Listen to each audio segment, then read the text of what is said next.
The New Orleans Saints have one weekend left in their vacation before it gets real, and they begin preparing for the 2026 NFL season. Where do things stand?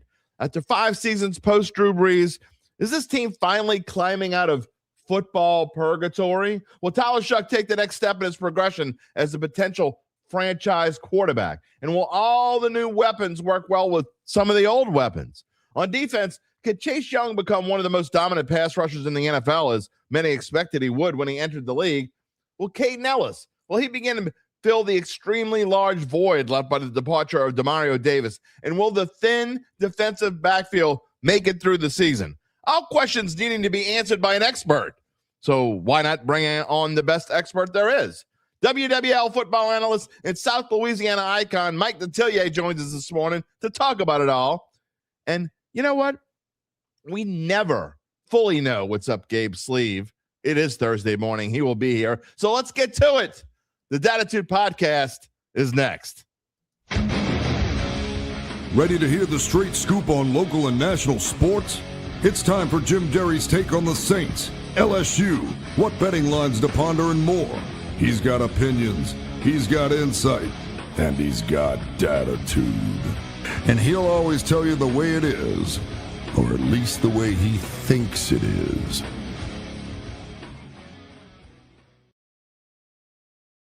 What is up this morning, Dattitude family? We got Detillier, and we got players reporting to camp in 5 days. Oh, yeah, and we got Dattitude. Episode number 525, presented by Evangeline Securities for a Thursday, July the 23rd, 2026. Tropical storm Bertha. My ass. Why are we naming every single thing that pisses in the Gulf? It didn't even piss in the Gulf, hardly. It's like, wait, oh, this is a tropical storm? Come on, man. I hope y'all made it through, okay? Hope everybody made it through Tropical Storm Bertha, okay? Actually, it looks like it might be worse for Gabe. Who knows? It's heading right, slamming and right in. Gabe, you ready for Bertha? You prepared? You got all your generator kicked in, your now backup batteries and all that stuff? Come on, man. I'm like, if somebody was down here from out of town and they're like, probably telling their friends from Iowa, guess what? They got a tropical storm coming. We're going to be, they even said this. I heard this, and I work in the news now. So, people said this. It was a direct hit.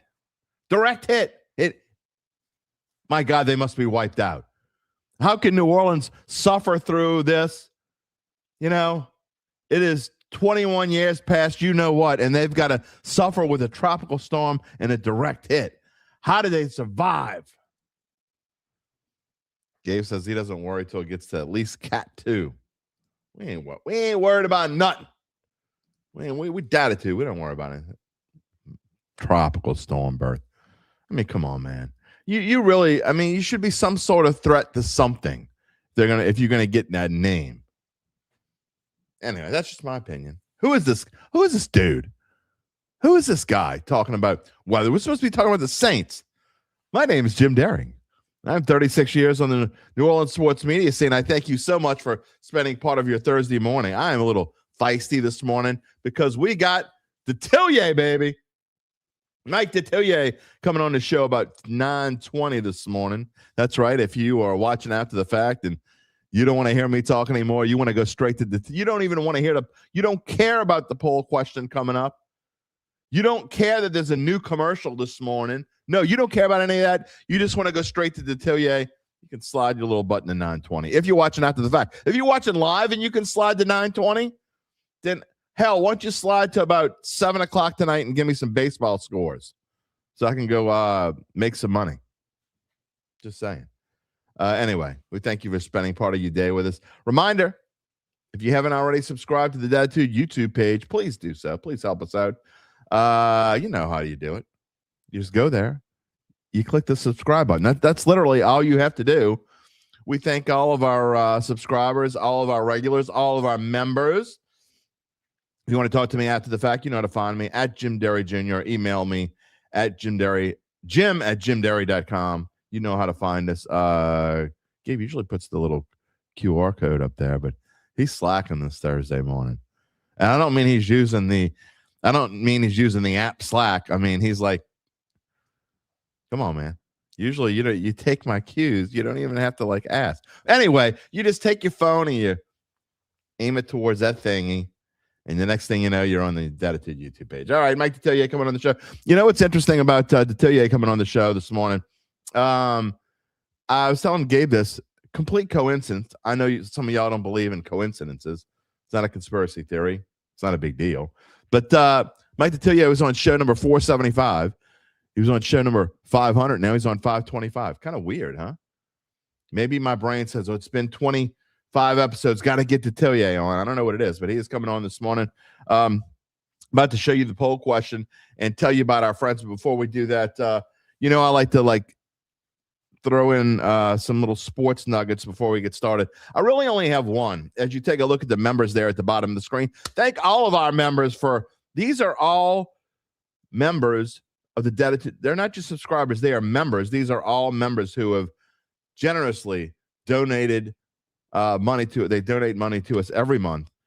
It's either $12.99 or $19.99. We thanks to that family so much for the members. They're also part of our Slack channel. You know what? I haven't been in our Slack channel in a few. Gabe, have I missed anything? I've been so wrapped up with the work. No, I got to get into our Slack channel. Maybe I'll stir up a little pot this afternoon in our members only Slack channel. I haven't done that in a while. I got to go in there and stir some pots. Y'all got to get fired up in there. Anyway, everyone that is a member also has access to our Slack channel, but they do it more to support the channel, and I appreciate them so very much. Did you see John Sumrall? His press conference, it's a little feisty, man. I've always thought John Sumrall was a great coach. Him leaving Tulane is going to leave a huge void. I hope they transition into keep being what they've been the last few years, and that they're a force. Except for that first game at 2030, with what's coming up. In case you didn't hear, LSU and Tulane are playing again 2030. They should play every year, but that's a whole different story. But John Sumrall I should have cut the clip and run it. John Sumrall getting on a reporter for using his cell phone. Gabe says the best part is it wasn't even a reporter's phone in the room. It was one left attended from. I didn't realize that. So a reporter's cell phone started going off during the press conference, and he got on him, man. He said, you'd get kicked out of a meeting if that happened in one of our rooms. Like, okay. So anyway, I think Sumrall is going to turn Florida around. I do. What do y'all think?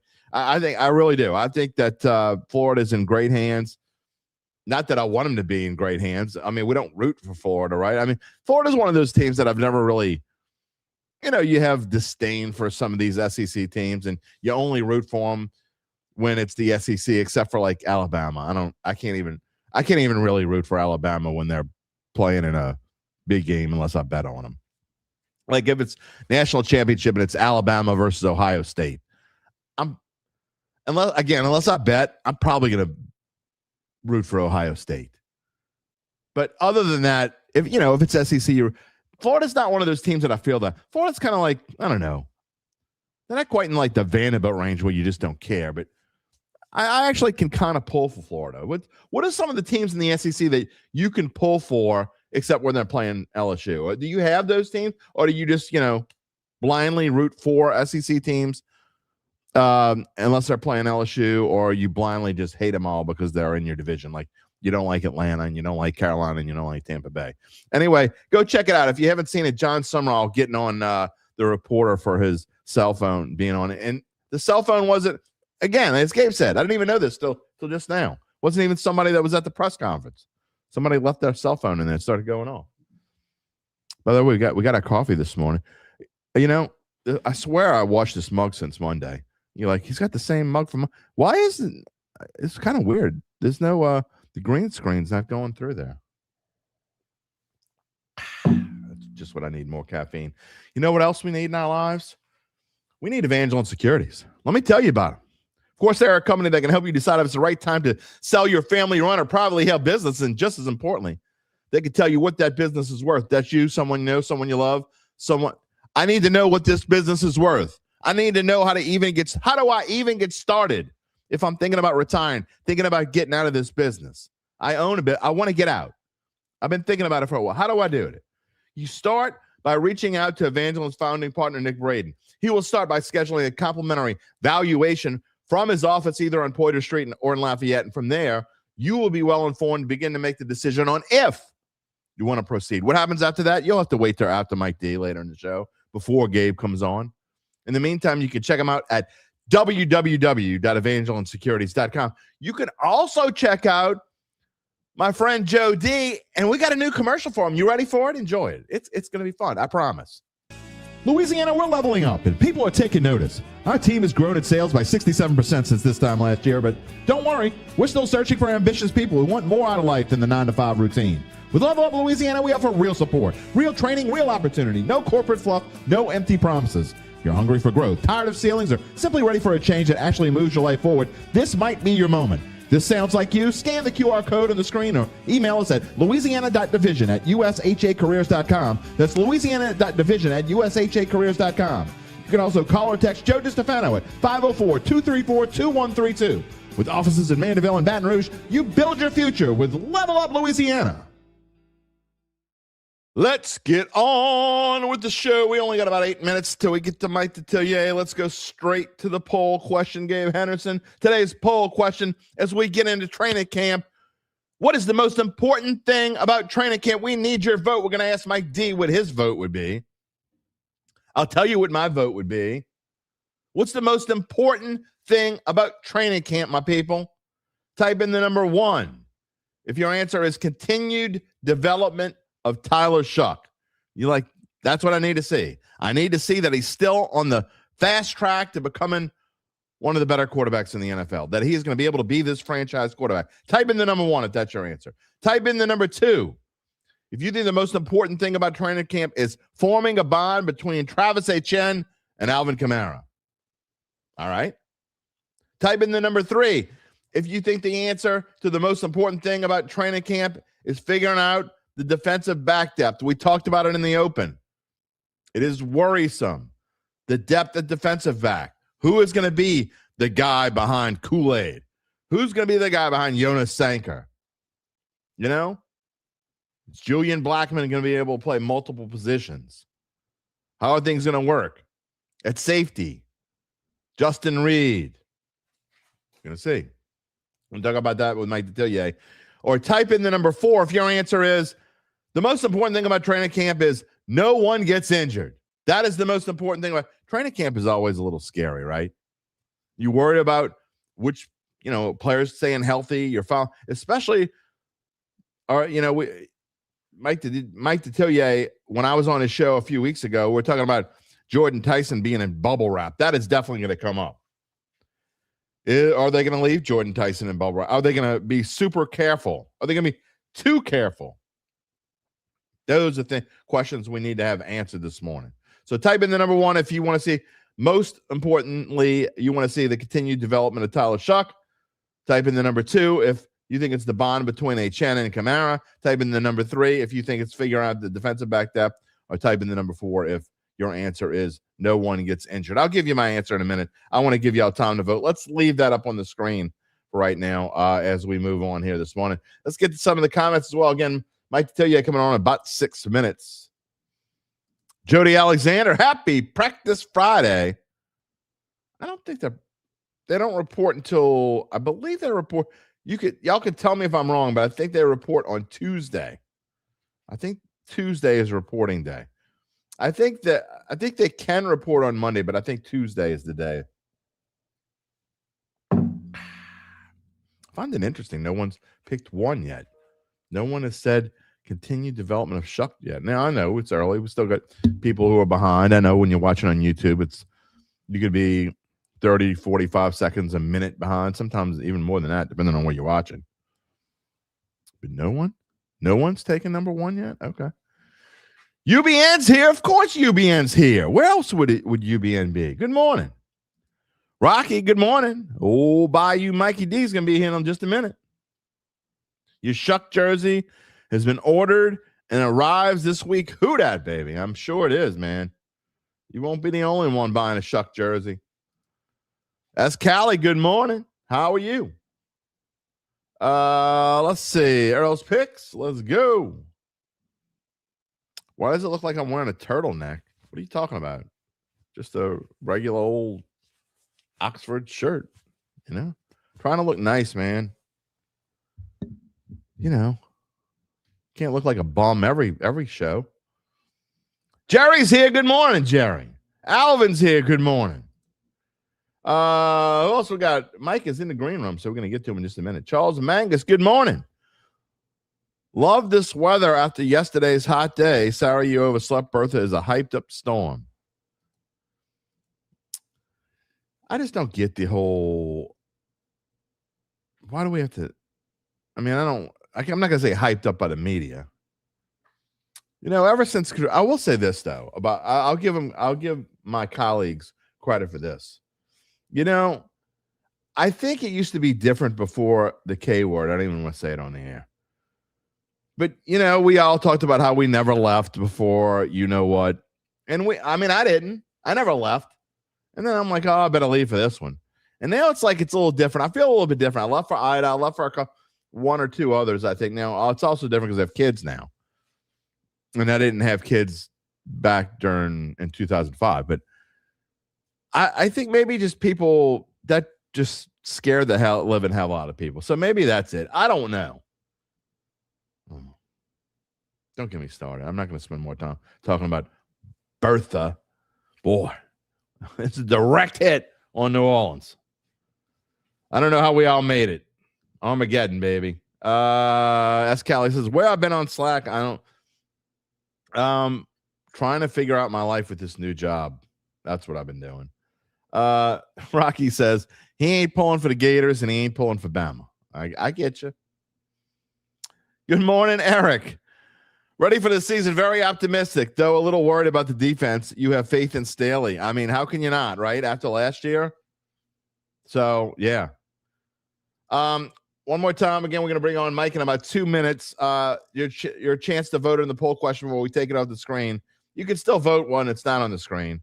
But I'm going to ask Mike what he thinks in a minute. What's the most important thing about training camp? Type in the number 1 if you think it's the continued development of Tyler Shough. Type in the number 2 if you say it's the bond between Travis Etienne and Alvin Kamara. We got to find out how those two are going to work together. Type in the number 3 if the answer is got to figure out this defensive back depth. I mean, think about it. What happens if Kool-Aid McKinstry gets hurt? I have no idea. I'm going to ask the expert in a minute. Or type in the number 4 if the most important thing about training camp is no one gets injured. Gabe, you want to vote for me? My answer is number 4. No one gets injured. I really didn't think it would be that large of a gap so far. Don't get me wrong. All 3 of the other things are important. My second answer would probably be number 3, figuring out the defensive back depth, because the continued development of Shough, to me, that's more important through the season. You're going to find that out when the season starts again.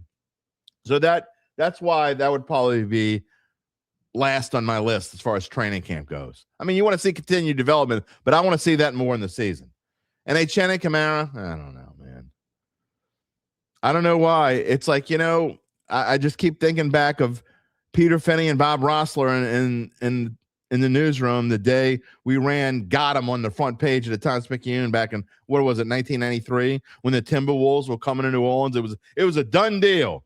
Bob Rossler was telling Pete Finney, it's a done deal. It's done, Pete. Stop second guessing. We run and got him on the front page of the paper. We got the Timberwolves.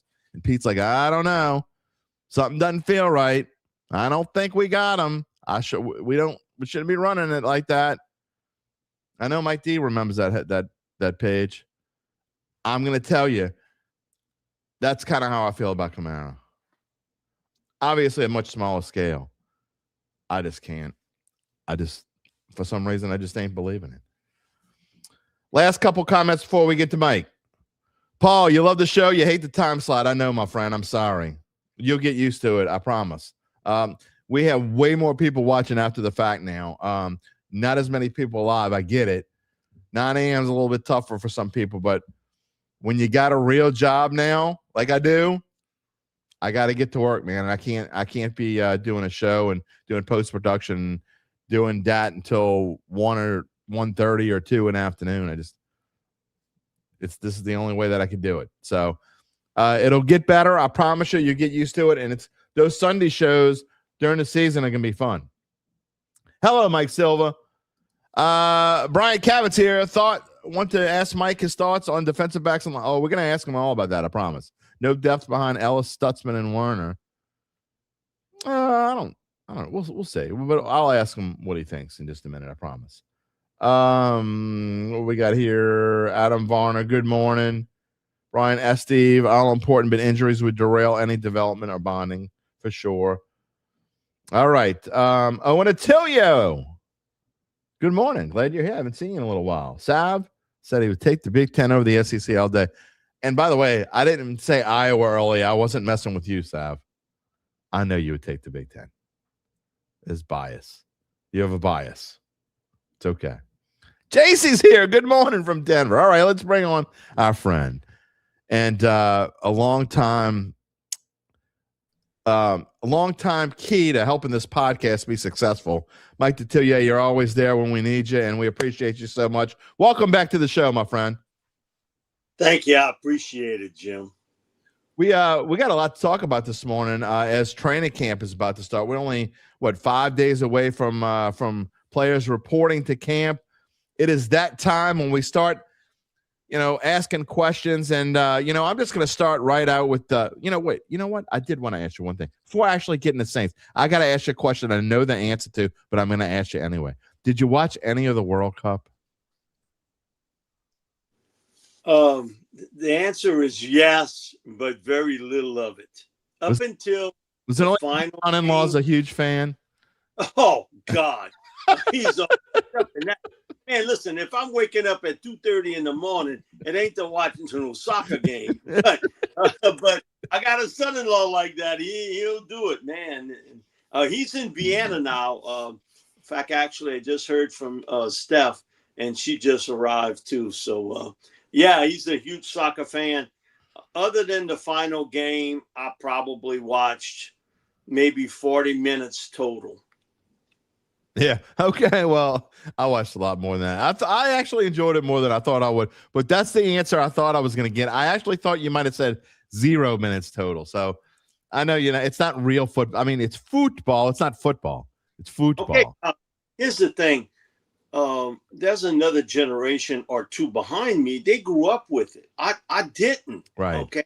I didn't grow up with that. That wasn't when I was in high school. They didn't have high school soccer. I remember the big thing was Pele signs with the New York team. It was on the cover of Sports Illustrated, mid-'70s.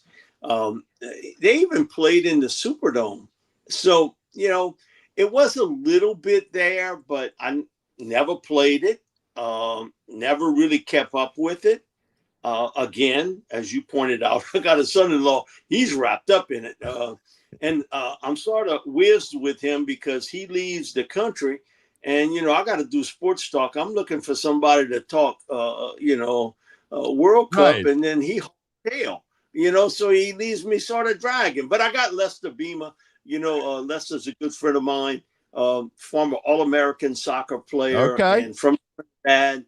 And he did a great job walking us all through it. And so, and unbelievably, and I know Spain was one of the projected top teams, but this was the day before the opening game for the United States. Lester came on and he picked Spain.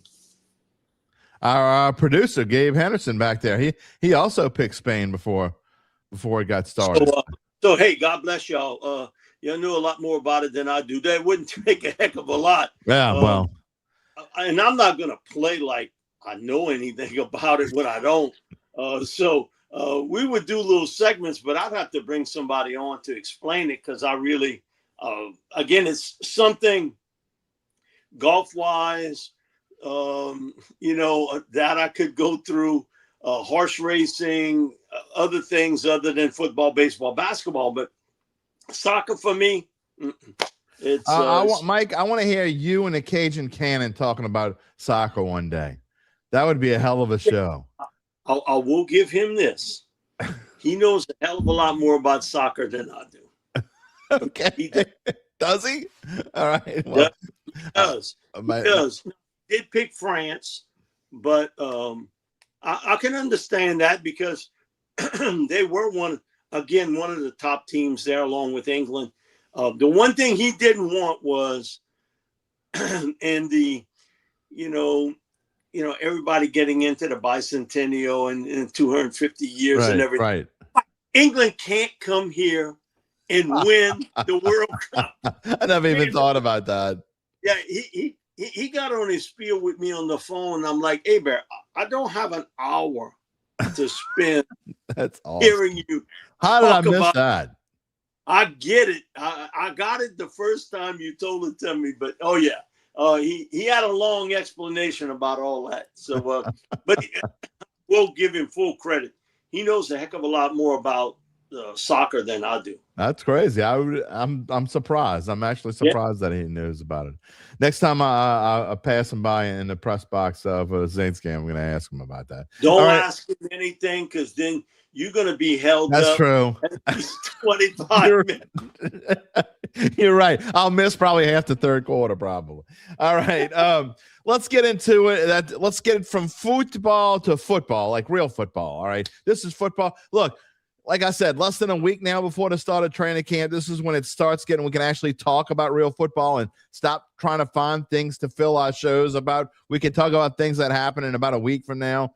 And you and I, you brought this up on a show of mine, I don't know, 3 or 4 years ago, the quote unquote football purgatory, for people that are listening on the audio only podcast and can't see our screen and our title slide. But Mike, do you feel like this team finally is climbing out of football purgatory? Yeah, I really do.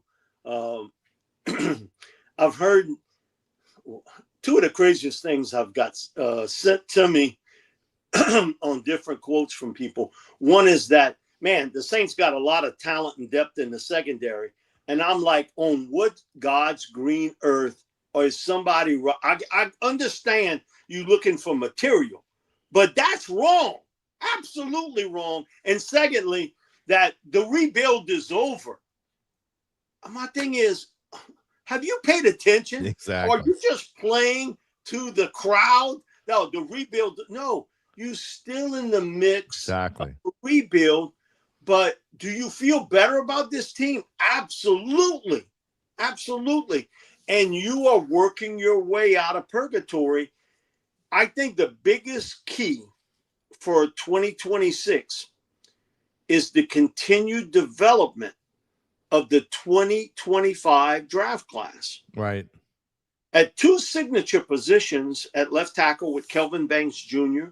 and certainly with Tyler Shough, he gives everybody, it's a small word, but it means so much, hope. You got hope that guy can be the guy to take you to another level or two. And, we just got a small sample size, but you got to be impressed with Shough and what he was able to do last year, and with a limited crew around him. And I'm loosely using the word limited personnel-wise. And an offensive line that, come on, it wasn't very good. So those 2 guys developing, and then you have a starting cornerback in Quincy Riley, Jonas Sanker, who's going to be one of your safeties, or your slot guy, Danny Stutzman at the linebacker position. We didn't see a lot of Vernon Broughton. Right. He basically kind of got a redshirt year and he got hurt. His development at defensive tackle. Devin Neal can help you in the backup role at running back.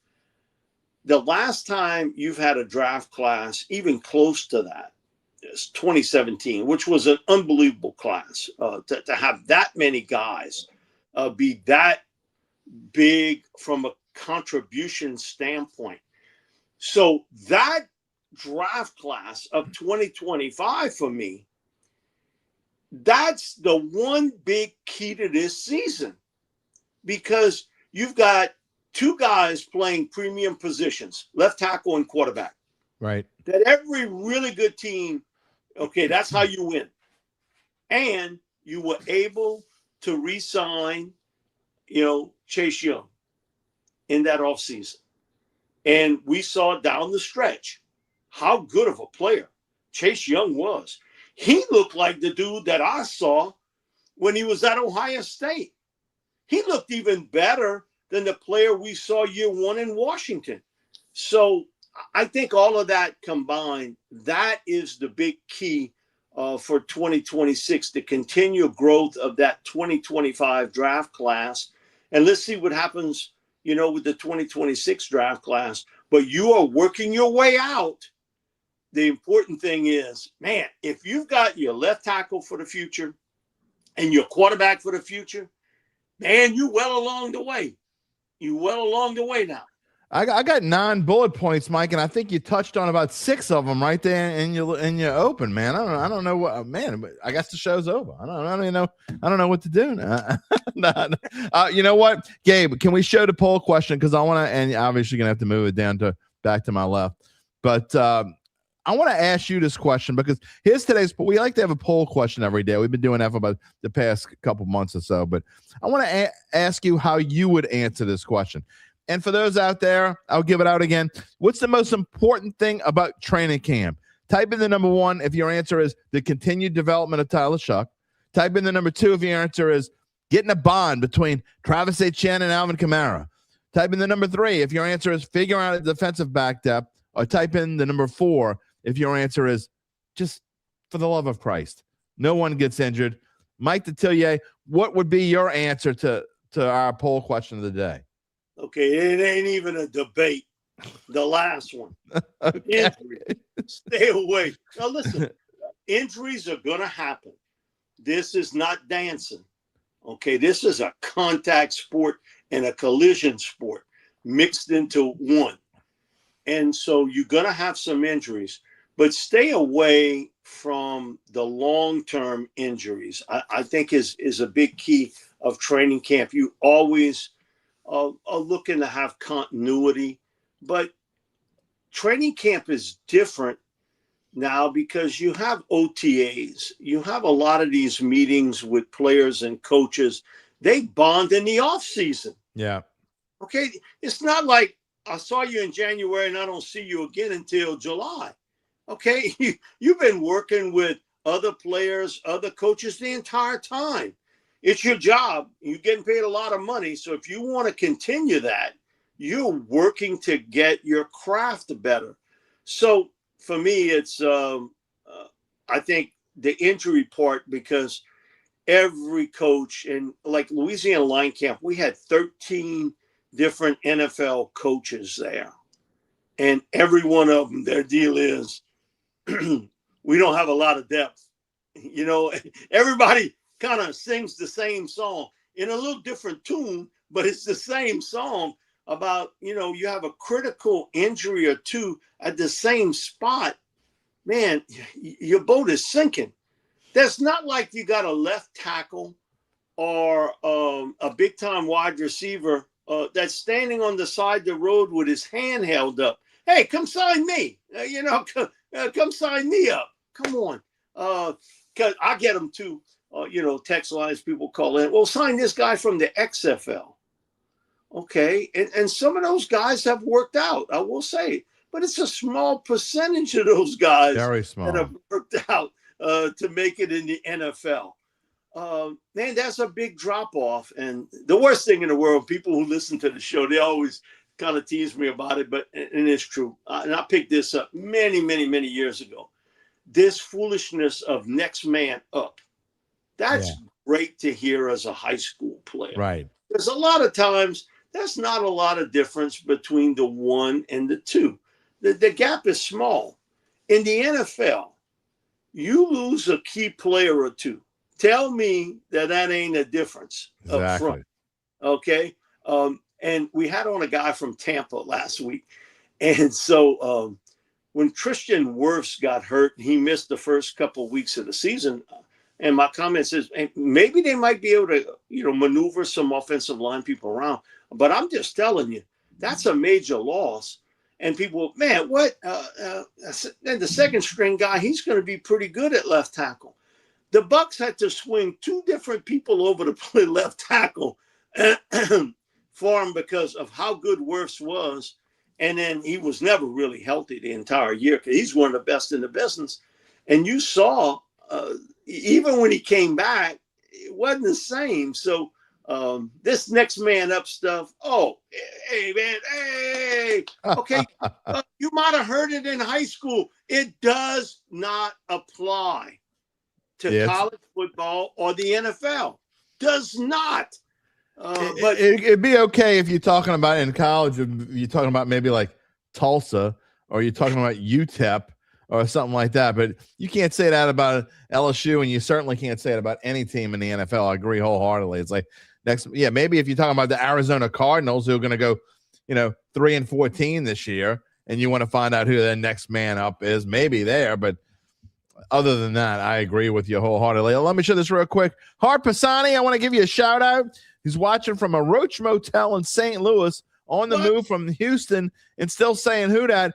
Hart, who also has his own podcast, if you didn't hear it, especially this week, The Heartland, he talked about his move. He is leaving the business, been a sports writer for about a decade now, and he's getting out of the business, moving into gonna help into the mental health field, moving to Houston, maybe he and Gabe can go have lunch together. I don't know, but anyway, Hart, thank you for watching. Thank you for supporting the show. Glad you're here this morning. Wanted to give you a shout out. I did listen to your show. In fact, I went back and listened to a couple shows that I missed. So check out The Heartland on wherever you get your podcast. All right, Mike, I want to get into also, I really want to start here with the title slide is got Tyler Shough on it, and for a good reason. I mean, obviously the Saints, it looks like so far they knew what they were doing. I gave them grief when they that seems like a reach to me, 40th pick of the draft. You talk about the 2025 draft. To me, that's the guy they wanted. I thought they could have got him later. And you know what? Maybe I'm glad now that they went out and got him with the 40th pick. Didn't take a chance. They lost out on Jackson Dart, and they say Tyler Shough was that guy, and it looks like they may be right. Want to see what kind of development he has, but Tyler Shough, it is, man, this year is going to be so key for him and for this football team. Yeah, and the way he's handled it, you can get caught up in the vortex of the tornado living here, okay? You get pulled and tugged a lot. Come here, come there, participate in this, participate in that. And he did do some of it. But one thing, and I see with him, is his dedication, his ability to, I think, communicate very well with his teammates, that the bonding aspect of that, understanding that in year one, I heard Drake Mace talk about this. Drake talked about in year one, I was just so worried about what I had to do, okay? Because I wasn't sure. Right. Year two, I knew what I had to do, but I also knew what everybody else had to do. Right. And so it opens it up for you mentally to pick it up. And I just think the one thing with him that jumps out to me that I did not see at Louisville, and he got hurt fairly early at Texas Tech, was he's a lot more athletic than any of us thought he would be. That play in Tampa where he's flushed out and he takes off, and Crazy. I'm like, man, okay, hit the deck. And then Exactly. all of a sudden it opens up and he's passing people. I'm like, oh, he got the touchdown here. So that part of his game, I think, will be expanded.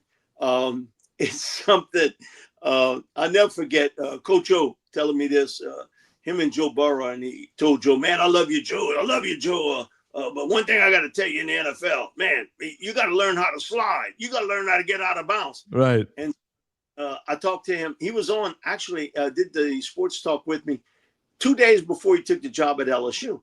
And he had done a charity event for Joe Burrow at 504 Golf in Baton Rouge.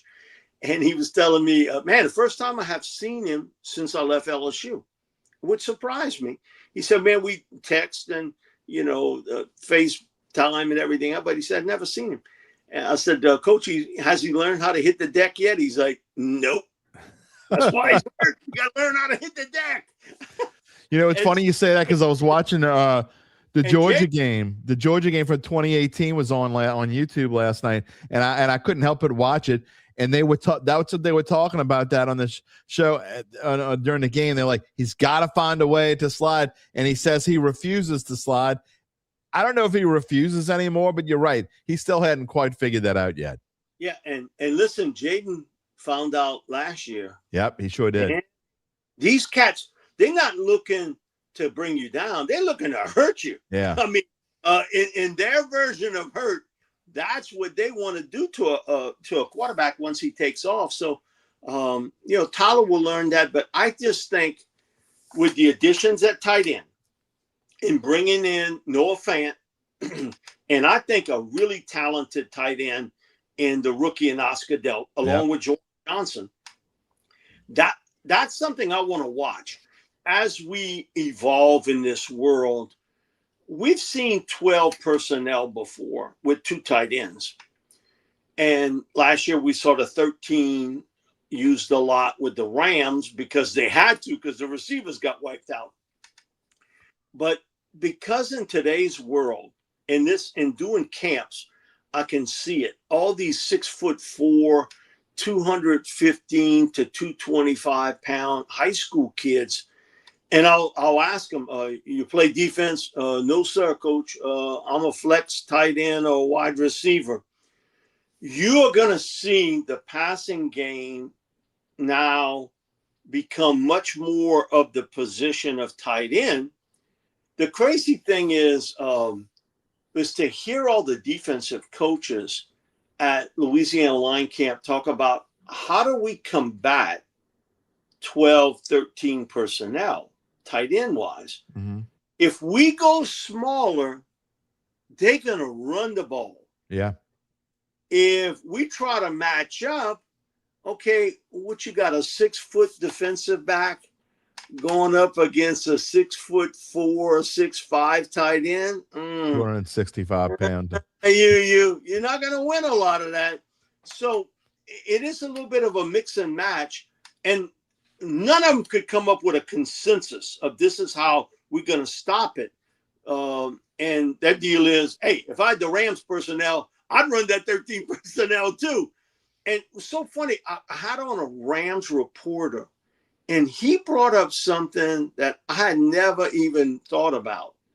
He's like, and because a lot of times reporters get told something, they said, right, don't repeat it. He brought up to me, hey, wouldn't it be something if they go to 14 personnel? And look what they drafted in round 2, another tight end. Yeah. 4 tight ends, all 6'4" to 6'6", and you're saying, okay, let me try to match up with that. And if you go smaller for coverage, man, I run the football at you. Man, I'll smash you until you can't take it anymore. It is the biggest intrigue for me in seeing what is done offensively, how defenses match up to that. Not everybody's got Nick M and Worry. That's the other part of this. We saw the emergence of a hybrid player who's part safety, part outside linebacker, part free safety, strong safety, nickel guy. Everybody's looking for him, and you saw a record amount of safeties picked in the draft. Yeah. Everybody's, man, I want one like him and Worry. Okay. We all want one like that. But every team passed on him in the draft. He was not a first-round pick. So I heard Lane Kiffin say this, and I found it funny.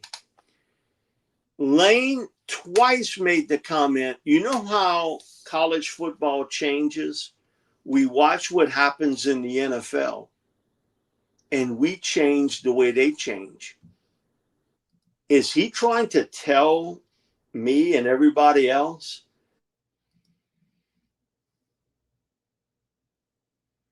Oh, your volume went off there, Mike. Mike, your volume went off. I don't know if you can hear me. Your volume went off. I can't. Mike, Mike, I don't know if you can hear me or not. Your volume went off. I think it could be. Maybe you got a phone call. It cut your volume off. Can you? I'm gonna have to. I'm gonna have to. Let's see. There you go. I can hear you now. I heard a click. You back? Yeah, I'm here. Okay. You hear me? Yeah, I think because you got a phone call. I think you might. Your voice had gone off for a second. No, look. All those things you talk about, and it's interesting you say the Rams because somebody actually asked a question.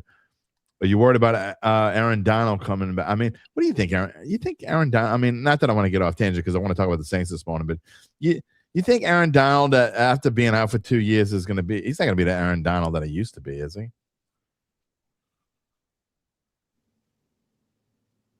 Can you hear me?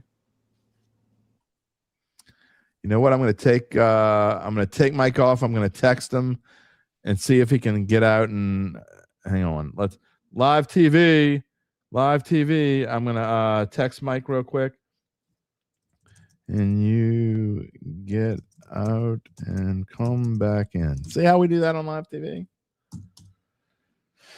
Let's see how that works. But I want to ask him about that. But we still got plenty to talk about. I want to talk about not just Tyler Shough, but I want to talk about I definitely want to get into the whole Etienne and Kamara thing. I wanted to get into Chase Young. So we got plenty to talk. I want to talk about Caden Ellis getting back there. A couple things that some other comments that I actually wanted to show. I'm glad we can.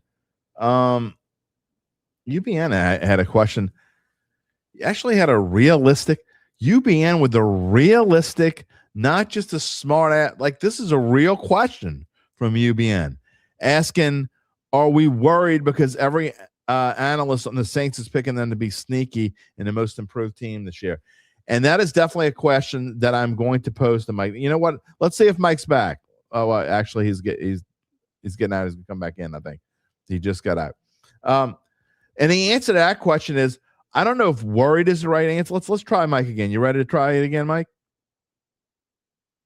Let's see how this works. You ready to try it again? Yeah, I'm here. Okay, all right, good. All right, good. I want to ask you this question because this is a great question.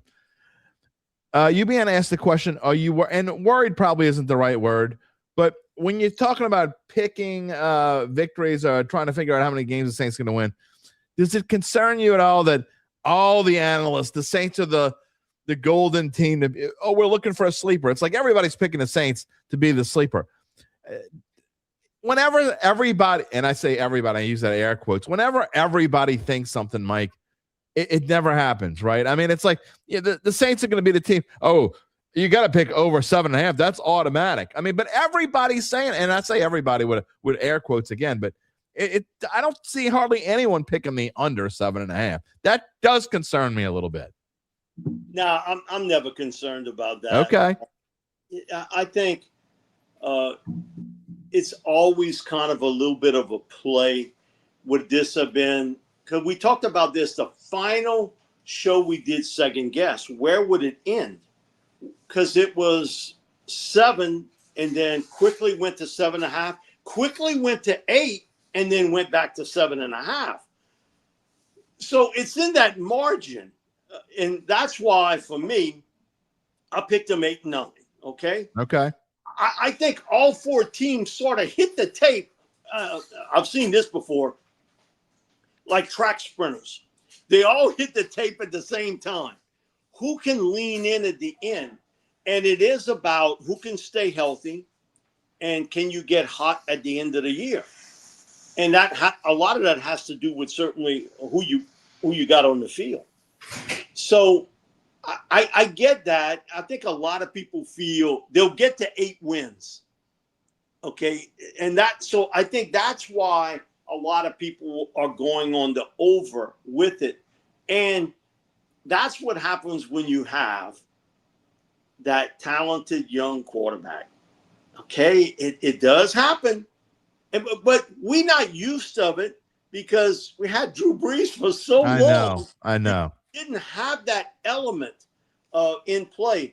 But I would take the over myself. I do think this team gets to 8 wins.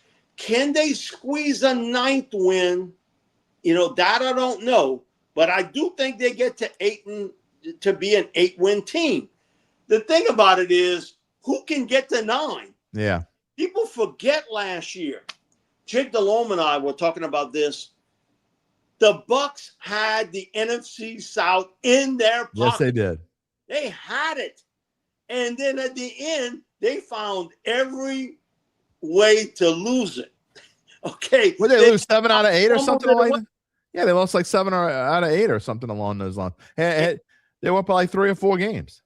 And so it opened the door for Carolina, and I'll give them full credit. They were able to take advantage of it. I like what Carolina has done in the offseason, especially on defense, because they needed some signature players, and they got 2 real good ones in Phillips and the linebacker from Jacksonville in Lloyd. How far are you going to go with Bryce Young? He's, to me, the biggest question mark of everything in Carolina, in Atlanta. And I give Jen Hale a lot of credit with this. She told me this the second day of training camp in Atlanta. She does preseason for the Falcons. Yeah. Like, Mike, I'm telling you, what they're all talking about is they think they're going to have a pass rush like they haven't had in a long time here in Atlanta. And I'm like, okay, Jen, I get it. And, sometimes you're getting fed right positive stuff. But she was right. She called that and told me right off the bat, man, they were good getting a pass rush. And they got some good people in the secondary. Who's going to play quarterback for them? Right. They do have the most signature player in the NFC South in Bijan Robinson. No question. Okay. They got a hell of a receiver in Drake London. Their offensive line is not as good as it was a couple years ago. Who's going to play quarterback? And Kyle Pitts, like the last 6 to 8 games of last year, Mike, looked like he started really, you heard all this hype with him coming out of Florida. He looked like a bust, but it looked to me like the last 6 to 8 games, or maybe even a couple more games than that, looked like he finally started to figure it out. I've been saying it. I am more worried about Atlanta than anybody. I don't think people can realize how much them having Kevin Stefanski there is going to change things in Atlanta. Well, the one thing I do know, no matter who's playing quarterback for them, if it's Michael Penix or if it's Tua, they both getting that football out of their hands real quick. Yeah, they are. I mean, that's not even a question. That's a given. And then you go to Tampa, that they could not get a pass rush last year at all. That was no question. Antoine Winfield was not the same player once he got hurt. Then, you lose Levante David at linebacker and Mike Evans on offense. Yes, you've got some talented young receivers. Baker Mayfield's a good football player. They can run the football. Is there going to be some hangover from 2025? That was a season that completely got away from them in games that they should have absolutely put away and didn't do it. How much is that Todd Bowles, though, Mike? How much is that Todd Bowles? I think certainly Todd has, when you're the head coach, then you got to take the blame for that. And, he's tried to make changes. He had brought in 2 really good offensive coordinators. Problem is, both of them became head coaches. Yeah, right. So it was like, poof, what happened here? But, man, that's what makes the NFC South such an intriguing part of looking I agree. Of who gets ahead from a pass rush standpoint. No question. The Falcons have the best pass rush in the NFC South. Offensive line wise, if the Bucs are healthy, they have the best. Quarterback, okay, where are you going to go with this? It's not going to be Carolina. It's not going to be Atlanta. So it comes down to Baker Mayfield or Tyler Shough. The receiving core, you could have a lot of debate on that. Oh, Atlanta. I think Atlanta's got the because of Drake London. Exactly, because of Drake London. I mean, he's that good. And I want to see Tez another year. I thought he had a good year for them. And so, man, it's a lot of intrigue. And a lot of it has to do with, and Jake even brought it up. He was like, Mike, they don't have one area on this team they got depth. None. Yeah, I agree. Hey, I'm with you. That's the biggest question mark for every team in the NFL today. Like you said, Seattle can get over it. They've got more talent. The Rams can maybe get over it because they have more talent. But then there's a cut there where all these other teams, they just trying to catch up from a depth standpoint. And you know what? That mirrors college football today, doesn't it? It sure does. And, you know, that it's interesting you say all that, because what the Saints have not been able to do, Mike, since Drew Brees left, is they have not been able to avoid injuries. They have had so many injuries to key players. We've seen, you know, right after Drew left, we saw injuries to Jameis Winston that kind of derailed things. Then later on, it was injuries to Eric McCoy and other parts of the offensive line. And so to me, being able, and then Alvin Kamara obviously has had his issues not being able to make it through a full season. So this team, to me, you talk about the NFC South, maybe the answer is the team that wins it is the team because of the lack of depth, maybe for all four teams. Maybe the answer is the team that wins is the team that has the fewest number of injuries. Yeah, that's exactly what it's going to be. And also two key injuries. Injuries are going to happen. Right, sure. The thing with the Saints have been these critical injuries and along the offensive line and losing Eric McCoy back-to-back years. And then you had some revolving door situations at the tackle position, but now with Taliase Fuaga and Kelvin Banks Jr., people don't realize how tough that was for him last year. Yeah. Terrific in his first year. How I measure a left tackle, how many times does he get help? How many times does he get help? Because if you— the left guard sucked so bad last year, no help. You got no help because they needed help in the interior. That's what David Edwards does. I'm just telling you, people don't realize you are left out on an island, one-on-one with the other team's best pass rusher most of the time. And if I'm playing the Saints, my thing is, man, give me the rookie. I want to see how good he is. I'm going to go up against Banks. And you saw he held up really well. Yeah. With not a lot of help. The other thing, too, is if you can stay healthy up front, that would be the one wish I had. If people said, got one wish for the Saints, what would it be? My one wish would be keep that offensive line healthy. Keep that offensive line healthy. Now, I know that's not going to happen because it's the most important part of every college and NFL team. You get hurt up front. But if you could have that element and run the ball, and you saw what we saw in training camp, who took every snap with the first team unit? Travis Etienne. Yeah, exactly. Every snap. Everything runs around him, for sure.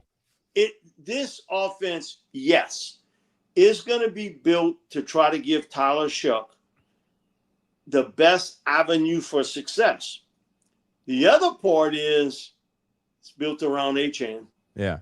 And that leads me into perfect transition, Mike. You knew exactly where I was going. My friend Sav wants to know, Mike, we're going to talk about the Etienne Kamara thing, but he wants to know how many running backs do you think will be on the roster and who do you think is going to be left off of this roster? I would think you're going to see 4 running backs on the roster. I agree. I think it'll be 4. I think you're going to have to keep. See, the part about the tight end becomes interesting now. If you're going to play a lot of 12, 13 personnel, you might have to keep 4 tight ends. See, that roster management of that is going to come into play here. But I think you keep 4 tight ends. I think if everybody's healthy, Etienne is the guy. It's going to be Alvin in the 2 spot. Right. Hopefully Devin Neal can stay healthy and be the number 3. The 4 spot is going to be the interesting part because we saw last year when he was healthy, Kendra Miller showed some talent at running back. He's the one I'm looking at. But do you trust him? Well, you can't trust him, but I mean, I think the Saints are going to give him every opportunity to take that next step. I mean, look, this is his last opportunity probably. If he can't stay healthy now, then I think they're going to be done with him. And most of my regular listeners, they don't like Kendra Miller and they hate when I bring him up, but I think he's your RB2 of the future, Mike. I think that just his talent alone, I think when he's healthy, he could be almost as good as Travis Etienne. But that's a huge if, because we haven't seen it enough to know. But when he is on the field and when he's healthy, he showed why he was worthy of a third-round pick. He's got a lot of football talent. The thing about concentration, being in the best shape you can be in, understanding plays all the time. Right. That part of him, maturity, and everybody kind of matures in this league a little differently. If he can get that down, then he's got a place in this league. And you know what? I'd keep Austin Estime on my practice squad. I know enough about what he can do. I agree wholeheartedly that I can keep him there. Here's the X factor. There's one running back that looks different than all of them, and that's Donaldson from Ohio State. Okay. A free agent. And he's a short yardage guy though, right, Mike? What's that? He's a short yardage guy though, right, Mike?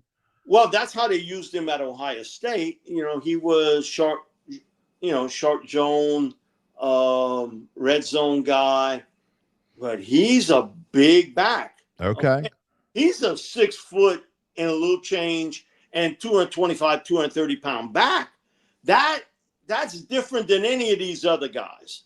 Any of these other. Nobody's even talking about him. That could be a guy that ends up, if you look, maybe a Devin Neal and an Audric Estime, but maybe they both end up on the practice squad. I mean, I think they would both clear waivers and get that far. But you're right. If an undrafted free agent like Donaldson come in and surprise people, because every year we have 2 or 3 of those, right? We have 2 or 3 undrafted free agents. You're like, oh man. I mean, we had Mason Tipton a few years ago. I mean, that they come in and they make the team. Pierre Thomas was an undrafted free agent. People that might not remember that. I mean, back in the day. So every year you have 1 or 2 that are going to make the team and end up contributing. Yeah, you think about Chris Ivory. All these guys that all made the football team. So I think the hardest position to make for an undrafted free agent would be at wide receiver today. Because especially for this team, they're pretty good at wide receiver. Yeah. That may be a difficult spot for somebody to make the team. But, like I said, you're starting to put a block on top of a block now. And we had not seen that in the past. And so, yes, there is still rebuilding to do on this team. There is still that no question on this Saints team.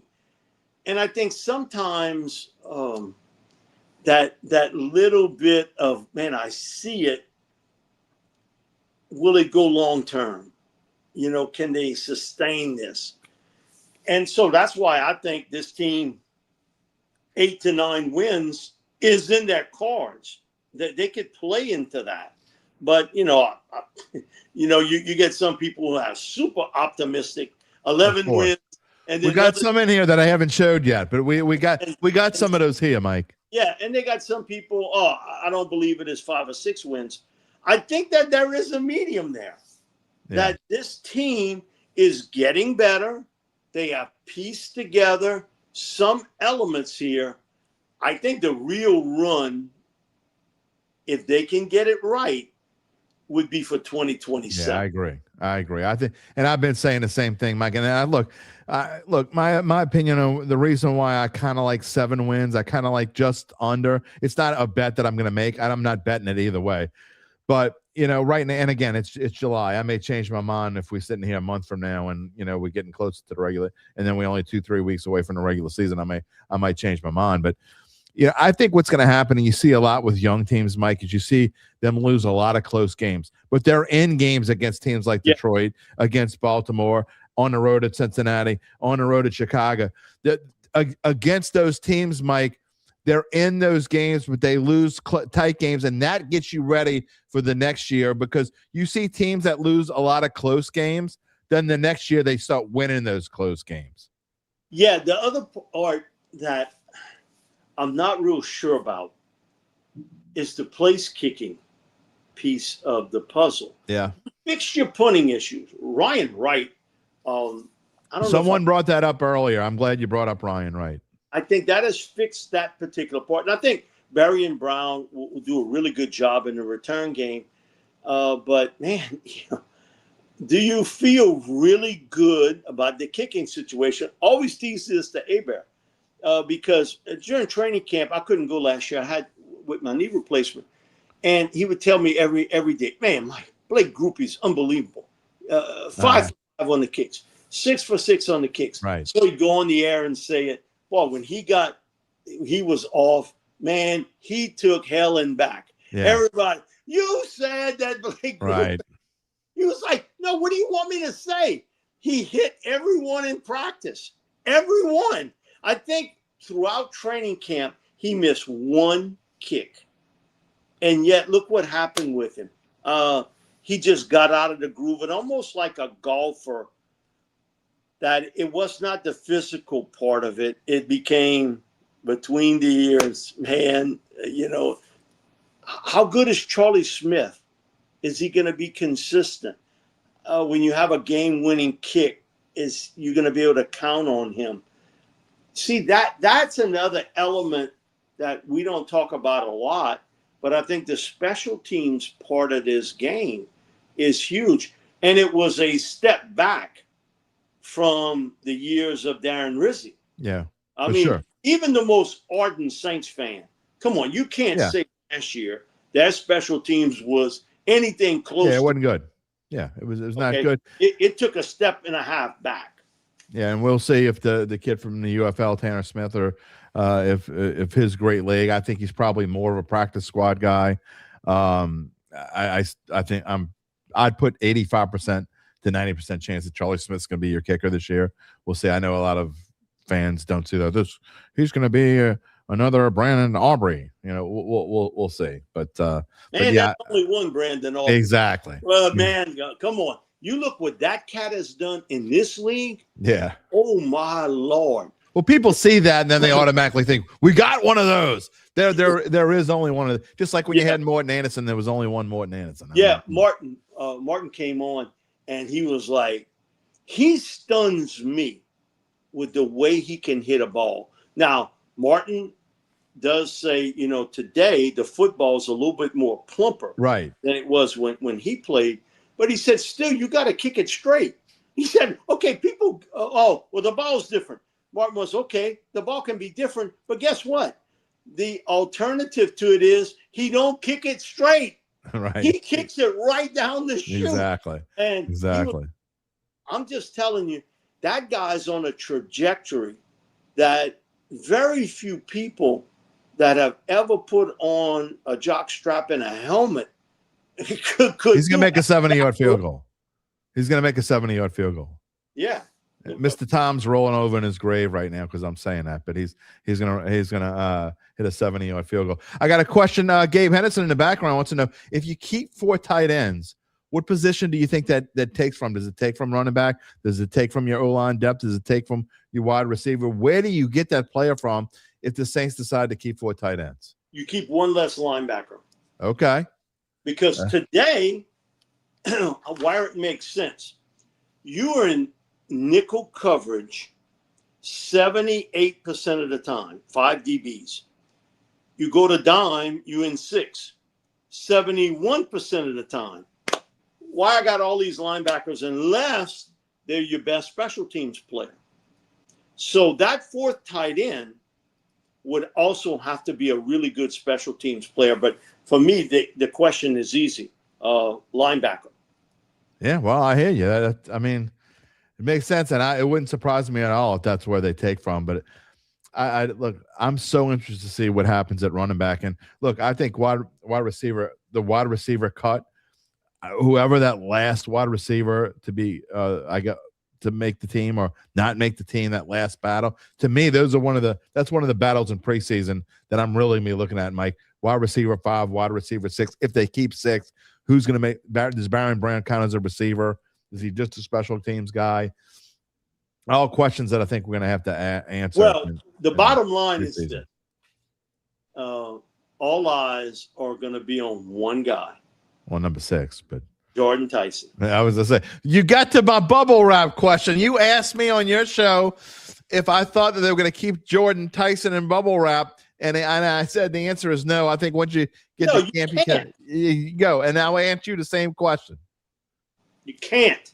You got to put him out on the field. You got to see what he can do. Obviously, something happened after that first practice. Obviously. I mean, you can spin it every way you want, but something happened after that first practice. Now, we had the last practice, and funny story. Bear, he's good to give me an order.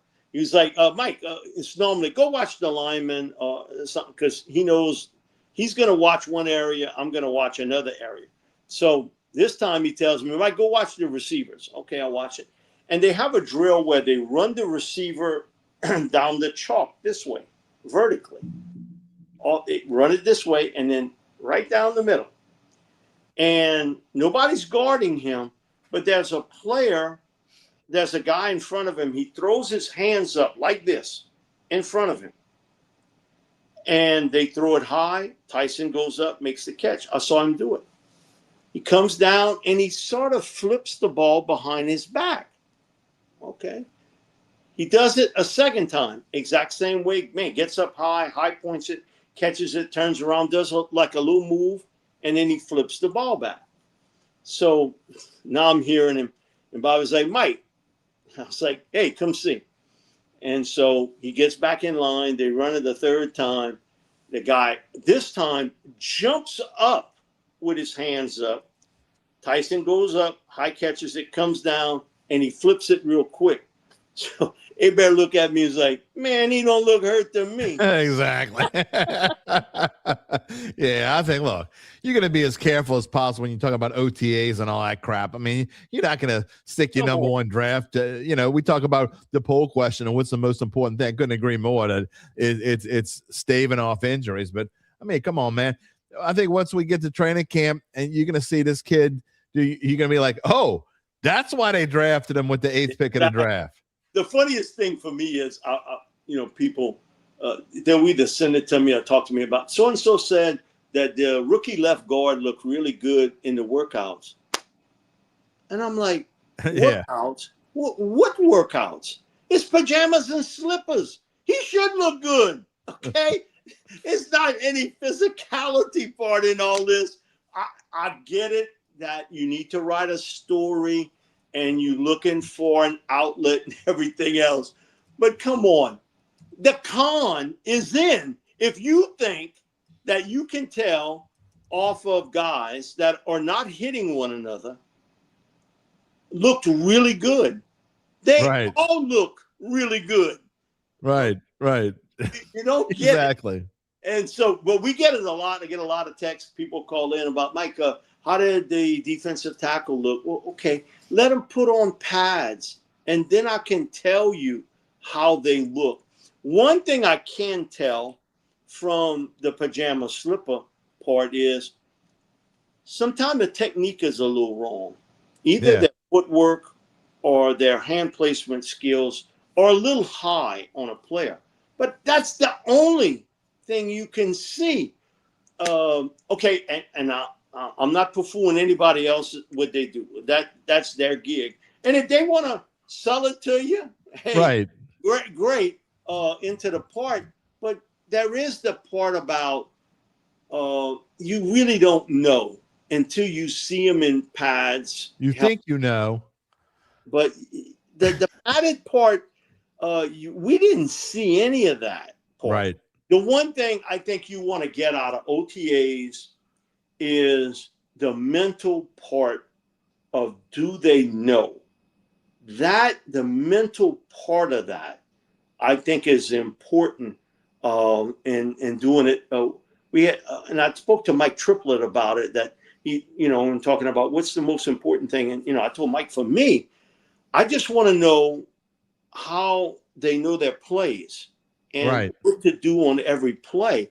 It's not necessarily the physicality, because there really isn't it, and they practice different today. Right. It's all different. Man, I can remember when there were 3-a-days. Okay. And I certainly remember the 2-a-days. And I remember we talked to Dennis Allen, and he said this off the air. And I told him, I said, you said it off the air. Why don't you say it on the air? And him and I and Bobby were talking. He was like, the dumbest thing in this world? 2-a-day practices. Could you imagine? I mean, they just never do. They won't do that ever again. I mean, that'll never happen. Never happen again. Because I think in our lifetime, and I think really quick, we will see the 18-game regular season. Yep, I agree. With 2 buys. Yep. And so there's going to be much more emphasis placed on the offseason, the mental part of it. I agree. I think that part, and I always say this, well, why this rookie doesn't play, or why he's on the bench, or why the coach is mad at him.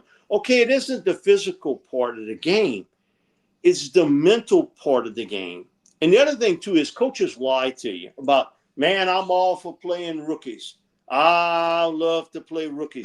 Same thing I hear college coaches tell me, I love to play freshmen players. And how many of them really do? Not a lot. No. Well, Shough does have a few. Every once in a while, you'll find guys that can help you, especially in college, like on special teams. That's how you get onto the 1s and 2s, by what you do on special teams. Right. And, running back, receiver, I think the transition's pretty quick. Same thing at corner. I think you're talking about a 300-pound lineman. He's 17, 18 years old, going up now in college football. Exactly. Against a 22 and 23-year-old young man. Yeah, a beast. Hoss, you better be one hell of a player. Yeah, this ain't Catholic high school no more. Yeah. John Summerall and I, we were doing Tulane Tuesday, and I asked him the question about playing freshmen. And he was like, just a handful of big men that can do it. He said, I agree with you on running back, receivers, defensive backs. They can do it. And he said, where I've been, we've had to play them. Right. We've had to play them. Like he said, like in LSU, Alabama, don't necessarily have to play them. But he said, guess what? They having to play them now. Right. Because you know why? That freshman, I didn't get to play last year. Man, screw you. I'm going somewhere else. Well, that's why you got to be careful, because you promise, sometimes in college, you promise these kids, Mike, a spot, and then they don't, I think about Aaron Anderson, who went to Alabama. I think Saban promised that he was going to start. He didn't play hardly at all at Alabama, if he even played at all. And then the next thing you know, he's going to LSU. Yeah. So, but that's just an example. I mean, you promise these kids they're going to play, and then they don't, and then they leave. I mean, because it's easy to leave now. Yeah, Chester Boucher was on with us yesterday, and she was like, Mike, you had the best Coach O quote about when he came on. I asked him about, if you got back in the game, would you change how you coach? And he was like, because I told him, some of these guys that I've talked to, they'll tell you at their time at LSU under Brian Kelly, nobody told them anything, really jumped them if they made a mistake. Nobody told them anything. And so it was, hell no, it ain't going to change. He's like, hey, if they want to quit because I jumped their backside, hey, God bless you. I'd much rather you quit now than in the middle of the Alabama game. Yeah, right. And so Chester was, Mike, you remember when he told you that? I was like, I do remember him saying that. And he has told me that off the air a number of times. The way I coach, man, I ain't changed. He can't change nothing. Yeah, no. Okay. If you can't take that, I'm going to tell you something. Right. And you're going to get upset and want to quit. Man, what you going to do when something bad in a game happens and, you're going to get upset about it and want to Coach O's also going to hug you when you need to be hugged too. Yeah. The one thing I will say about LSU practices, they're gonna be mighty lively now. Yeah, they will be. Because I know Kevin Peoples. Corey's not a real hollerer at people.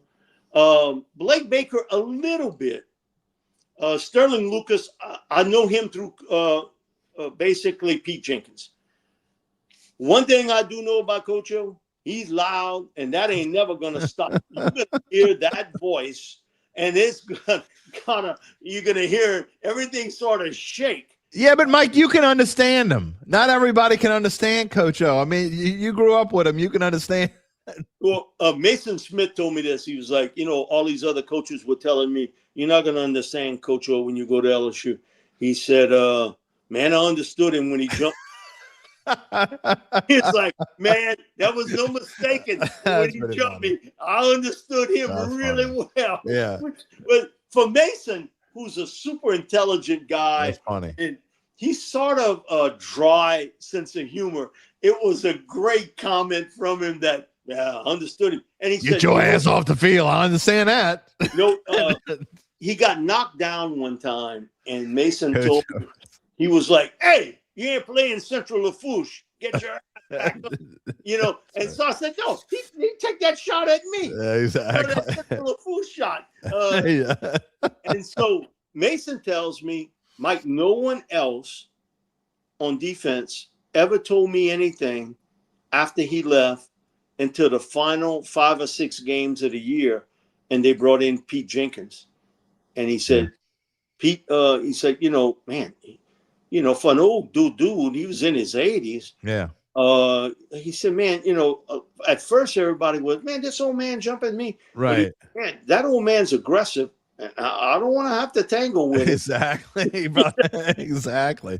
Go back to the Saints. A-Town's got a great question here. He wants to know if you think Big Papa Pump, a.k.a. Rex Steiner, is the Rex Steiner kid, does he have a chance to make we talked about C.J. Donaldson potentially making this team. Could a Rex Steiner make this team? I think he's more of a practice guy. What I saw, he caught everything they threw to him. And he's well built as a receiver. His route running, I thought the first practice I saw was one thing. The last practice I saw with him, he had gotten better with it. Mm-hmm. Does he have a shot to make the practice squad? Yes. Here's the shocking thing to me. He worked out for the Titans and they didn't sign him. My thing is, I think I'd have spotted that pretty quick. Yeah.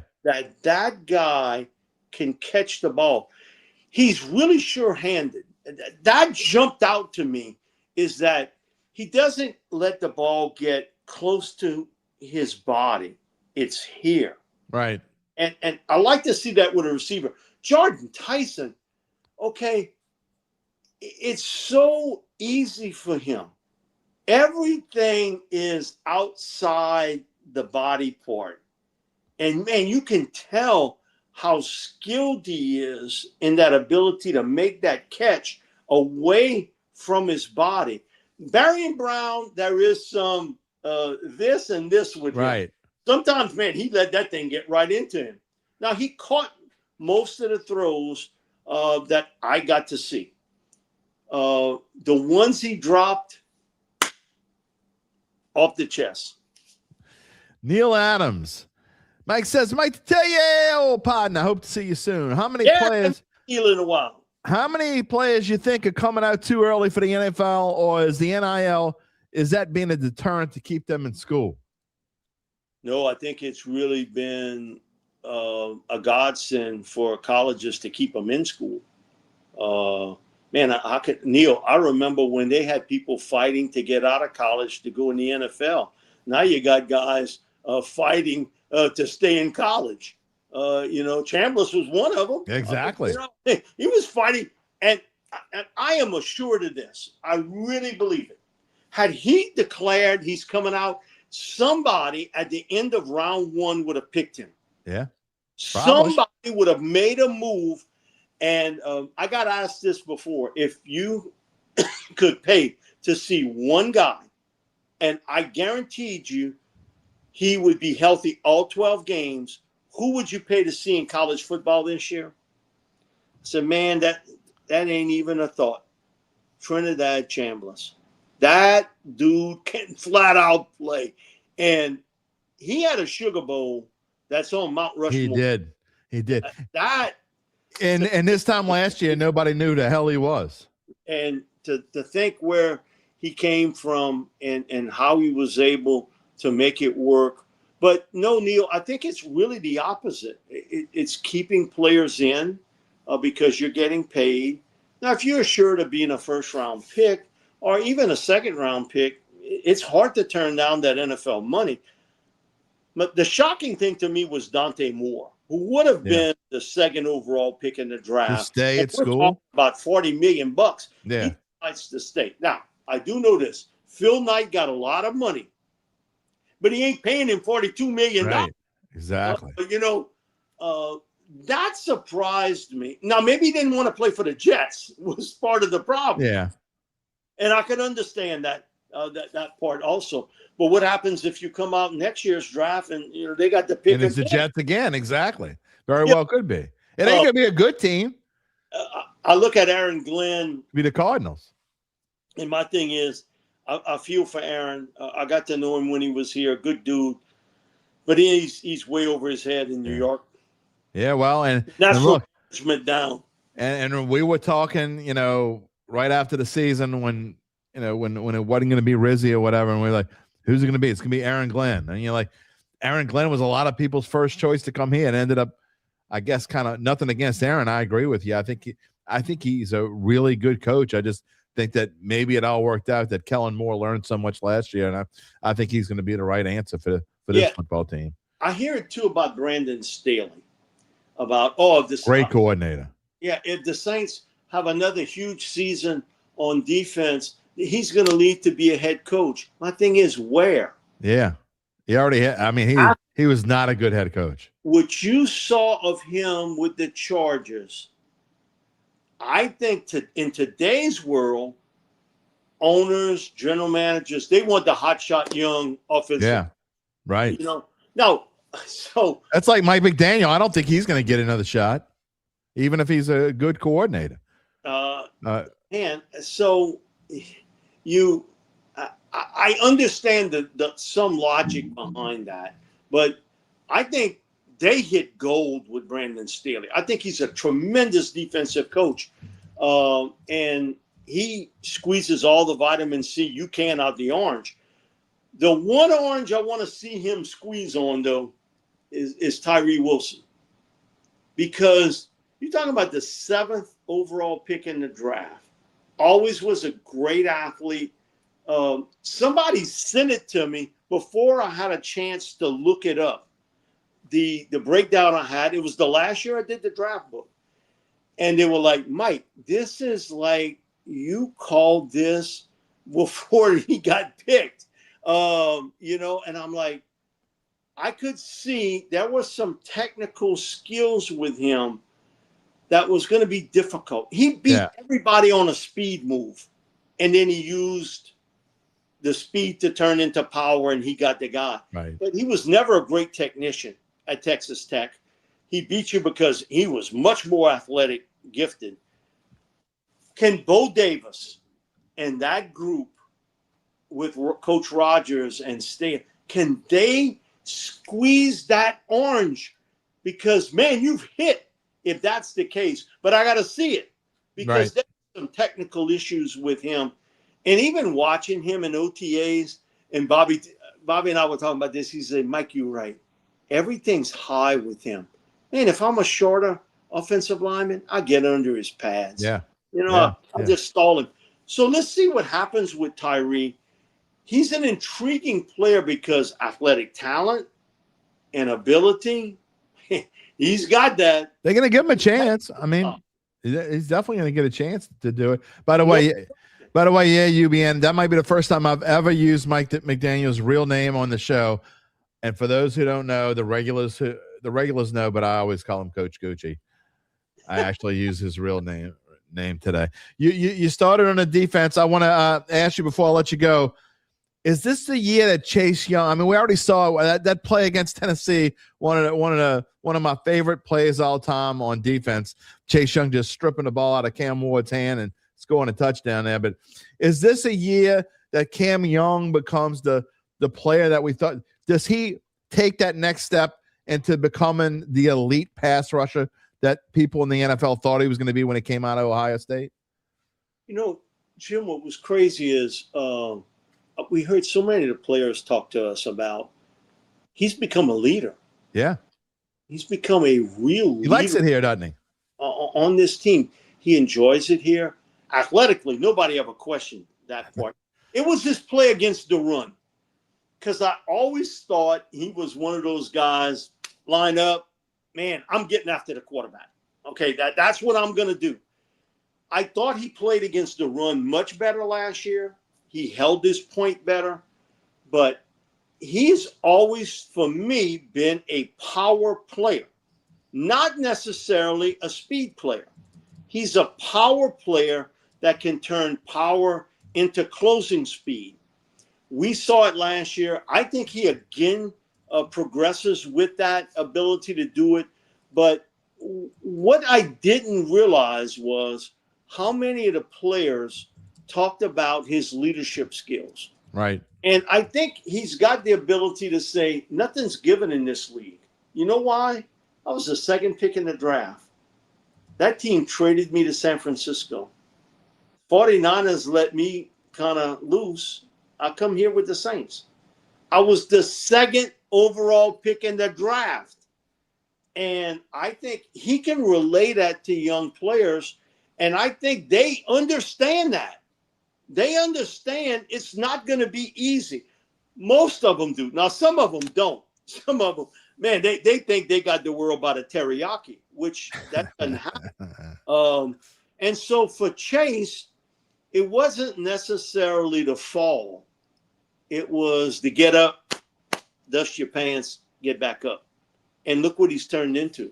Yeah, Jim, I got high hopes for Chase Young this year. I think he's a guy that will turn into a very, very good football player. Now let's see, with Granderson, you know what you're going to get with him. Can they find one more guy that can get that pass rush? And I know what Cam can do. And I still think for Cam, you can limit his time to a certain extent. But right. You know what I want him playing? From the middle to the end of the second quarter and in the fourth quarter, Cam, hey, get in there and put that quarterback on his backside. Nothing wins games more in the fourth quarter than a pass rush. Nothing. He can do that for sure. There's no question. Last few minutes here with Mike Detillier this morning. If you like what you see, you like the Dattitude podcast, make sure you subscribe to us on YouTube. You can take your little phone, shoot it right to that QR code, and it'll take you right to our YouTube page. We appreciate Mike Detillier coming on with us. I got a Kyle Sherman says, when you and I get together, my Yat accent goes up by a few degrees. It makes him miss home. One thing I was talking about with my daughters the other day, Mike, and it's true. They don't have any. We live in Mandeville, okay? They don't have any Yat in them at all. They got no Louisiana accent. It's kind of sad. When I think when our generation's gone, all the Yatty and maybe not as much the Cajun from your side, because you go down in the bayou and you still hear people talk like you talk. But I know the Yatty stuff, it's going to go bye-bye, and it makes me sad. We talked the other day. People's not going to know what a neutral ground is anymore. They're not going to make groceries anymore. They're not going to know what an alligator pear is. I mean, all the things I think about with my grandparents and look, it means something to me. Where all the Yats going? I have no idea, but I told this to my producer Charlie Long yesterday. I was like, I've known Pete Golding for quite some time. Pete's a Louisiana guy, grew up here. Right. Did go to Delta State in college, but, he coached here at Southeastern for a while. Good dude. Southern Miss and kind of bounced around. But if I wouldn't have known and I watched that presser yesterday. I know he's from Louisiana. That son begun to talk with his hands more than I do, and Abear does. I mean, he was all up front with the hand. You can tell you from Louisiana when you talking with them hands, and so, sometimes you'll do stuff. Greg Cosell was the one, he told me, Mike, you talk as much with your hands as you do with your mouth. I was like, you can't be. He's like, no, everything. Watch yourself. He said, you kind of set it up with the hands. And so I don't know. It's a good question. And even people from on the bayou, as soon as they leave, and it's gone. Accent gone.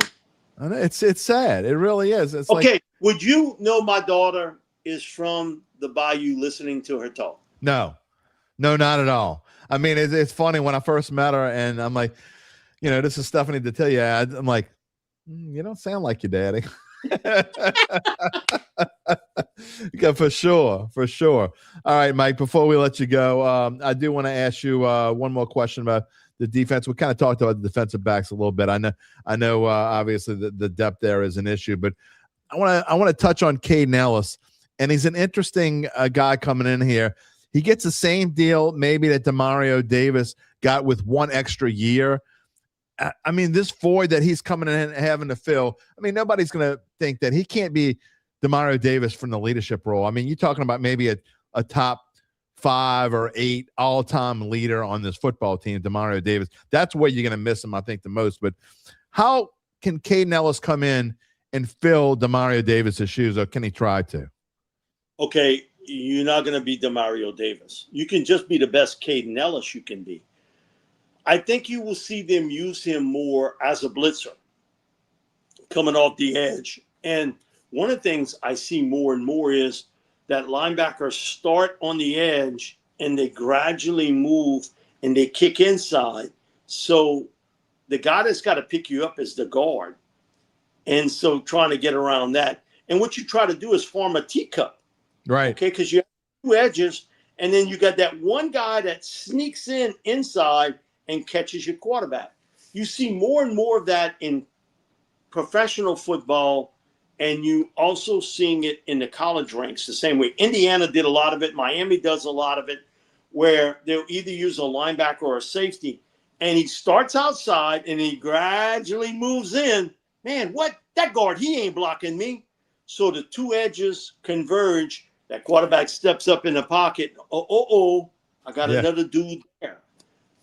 Caden's a smart player. I think a really good open field tackler. He'll help you in the blitz part.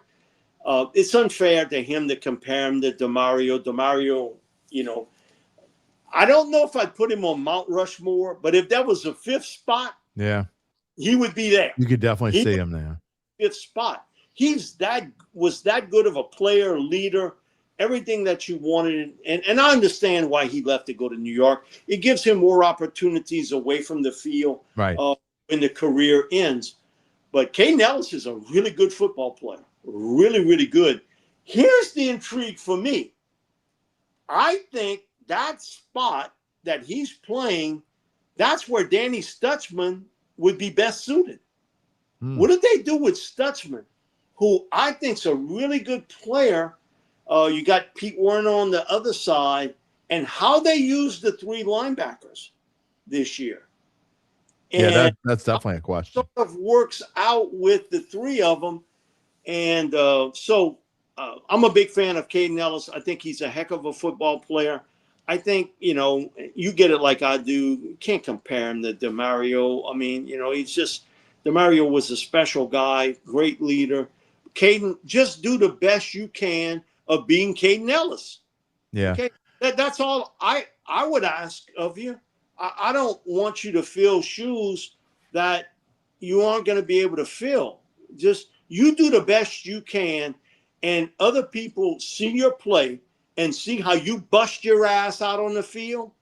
They're going to do the exact same thing. Right. He doesn't have to be. And I love the fact that, he says he wasn't expecting. He didn't think the Saints were going to be on his radar for when he became a free agent. I think he kind of probably figured that Atlanta was going to try find a way to re-sign him and he was going to go back there. And then when the Saints called and said, you know, we want you to come back. You know, he found it very interesting. So I love the fact that he was open to coming back here. And obviously when players leave and then they come back, it's somewhere they want to be. Yeah. Another thing too is Delhomme and I were talking about this, that we know the Saints had a lot of interest in Devin Lloyd, the backer from Jacksonville. Right. And he decided to go to Carolina. And so Jake's deal is, would it have been the switch? Had the Saints come to terms with Devin Lloyd, would Caden Ellis have went to Carolina? Carolina, maybe. Because he said, okay, who knows more about him other than the Saints than the team that had to play up no question. twice a year? Exactly. And he may now he might not have told me, but I think maybe he was indicating maybe he knew that if things didn't work out with Lloyd, that they would have went in that direction. Yeah, maybe. Who's the first defensive back? If Kool-Aid McKinstry gets hurt, who fills that spot? I stumped you. That is paper thin. It really is, isn't it? Quincy Riley gets hurt. Who play? I mean, Emerson, I guess, but I mean, Emerson would be the guy, and I like Martin Emerson really, really well. I think he was a guy who played really well for the Browns. He got picked on. Now, I would pick him too if Denzel Ward's on the other side. I'm not throwing the ball. He had his best year early, and then he kind of, before he got hurt, I mean, I know he was hurt last year, but that year before he got hurt 2 years ago. Really, really well. Really, really well. So it would be Emerson, but this team is paper thin at cornerback and safety. Are they going to be scouring the waiver wire? They have to address this some kind of way, either through a trade or free agent pickup, whatever. They have to bring in another corner and a safety before the regular season starts. Mike, I'll tell you, look, you know how I feel about Jordan Tyson. That's the pick that I wanted. I was for that. I know you were for Caleb Downs, but regardless, once they picked Jordan Tyson, I was really surprised at the Kristen Miller pick because I thought they were going defensive back there. I thought they kind of needed to go defensive back. Kristen Miller, I think he's going to be a fine player, but to me, you had enough the plugs in the middle. You got plenty of that. You don't have defensive back. I thought that was an interesting spot with what they did there in the second round. I think what they did is took the best player on the board. Yeah, they did. They wanted to get a defensive back, but that guy got picked ahead. He got picked ahead of where the Saints were going to pick. And so they went with the best player on the board. And I can understand the Christian Miller pick because of the age of Davin Godchaux. Yeah. Shepard. We don't know a lot about Vernon Broughton. Brian Brisset, what's going to happen with him. But still, you have so much to plug in there in the middle right now. And I get it. You picked the best player available, but you think that's where you are. But to me, I think you and I are both in agreement. This team is still in rebuilding mode. That's why, to me, you got no depth at defensive back. That's why I just thought in the second round that's what you're going to address. You're going to go there, and they didn't do that. Yeah, and so, again, it's part of the build. You don't have everything that you really would want to make a run at this. And you can spin it a lot of different ways, but next year's draft, it would shock me that they wouldn't pick a cornerback in round one and another pass rusher. Yeah. That, for me, would seemingly be the areas that you're looking for. Maybe grab your safety in veteran free agency. But you can still see where Staley did a great job last year with that defense. He did. He had. You're getting up in age in certain spots, and you're going to need to get younger and more talented, okay, at corner. But they're young at corner.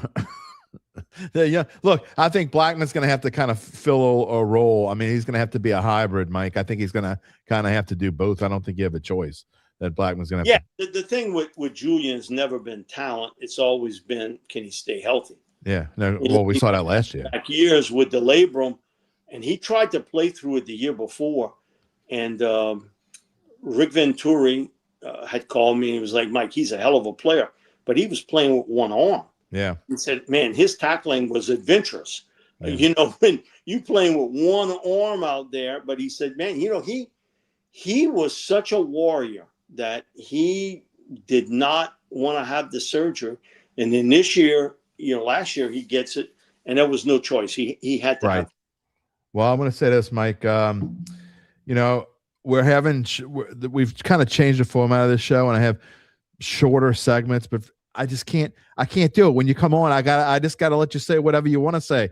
I know we're supposed to be on a little bit shorter, but I love the fact that you came on here and we ended up talking for an hour and a half. That was not my intention, but talking with you for an hour and a half, it's like I feel like we've been talking for 20 minutes.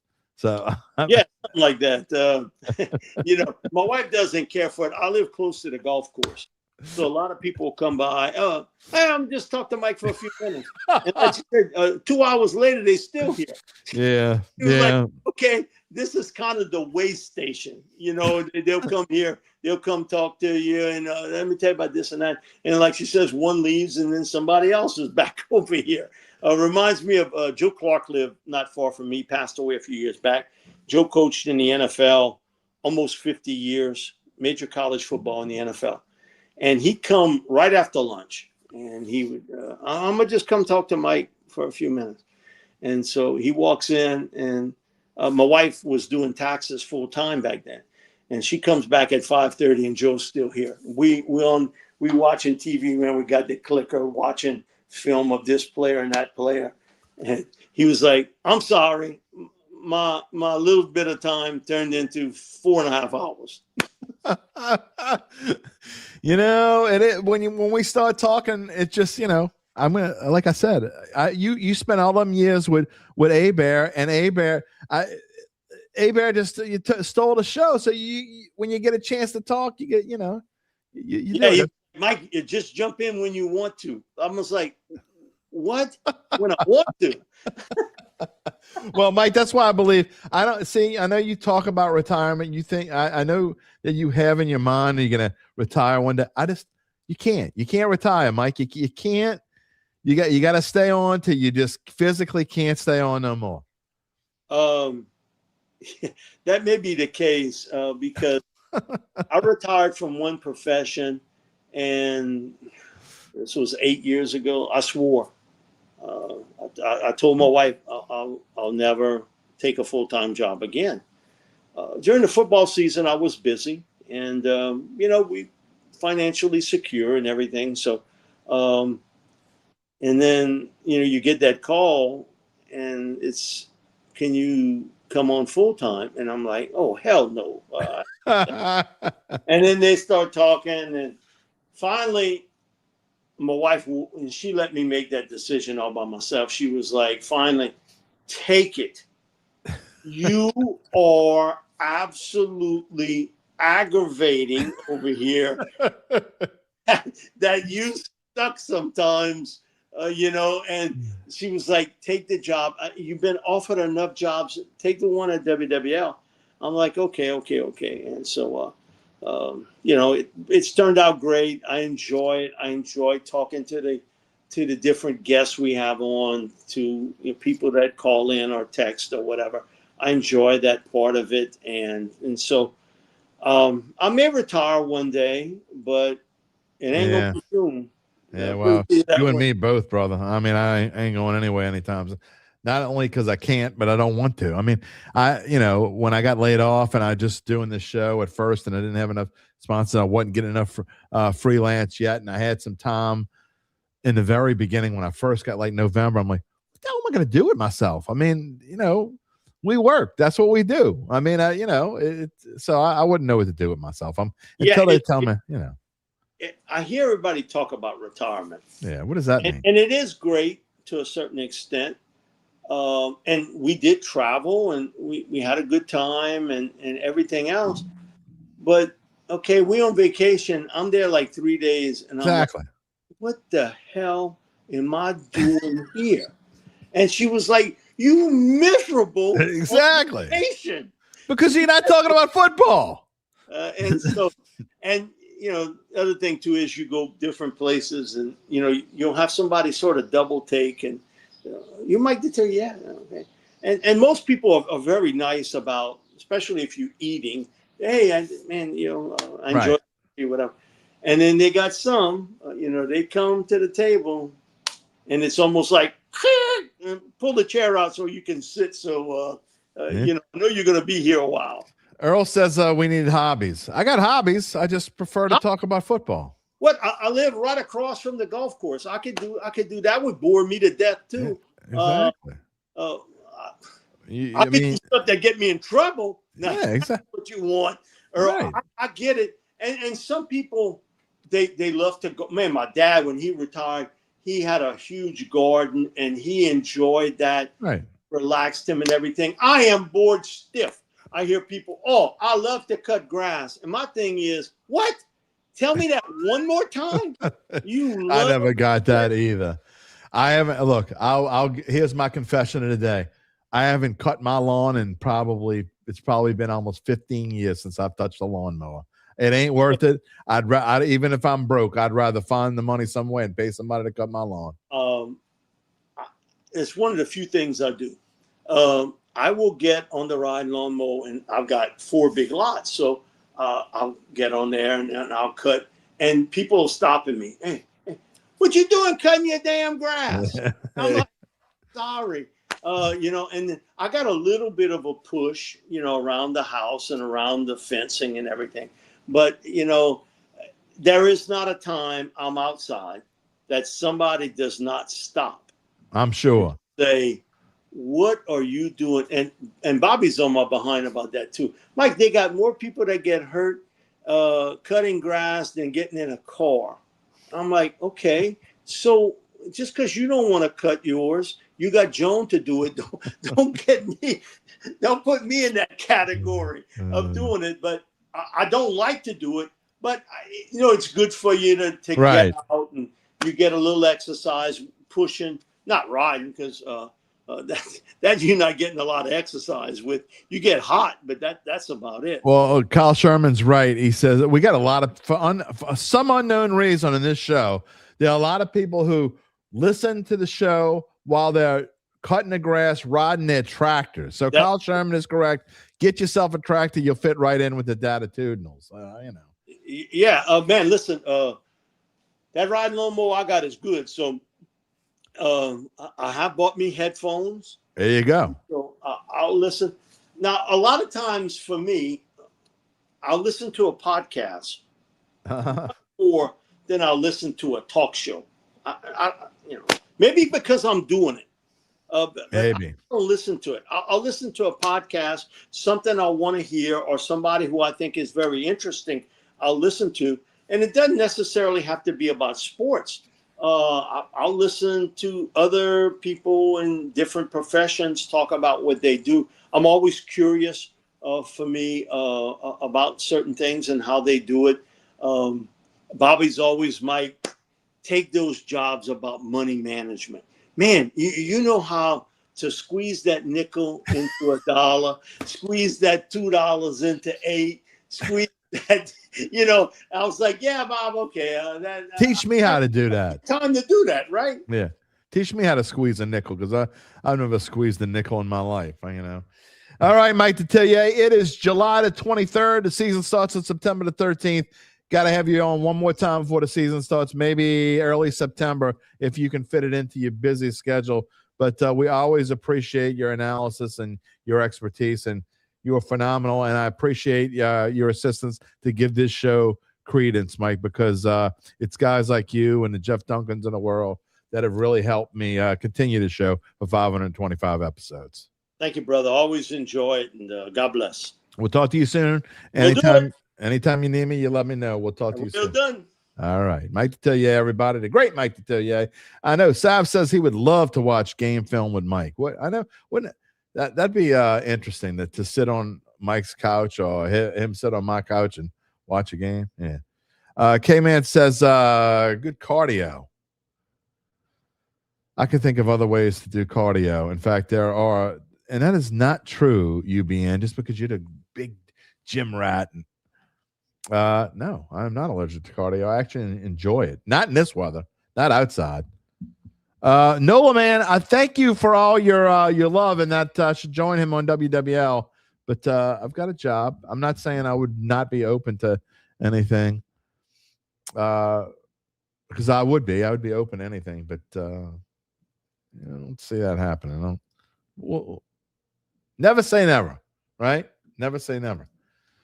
You know what I always say? You never say never, but I always say always to Evangeline Securities, because they can help you figure out what your family-run or privately held business might be worth, whether it's time to sell. How do they do it? Wow, that's maybe not.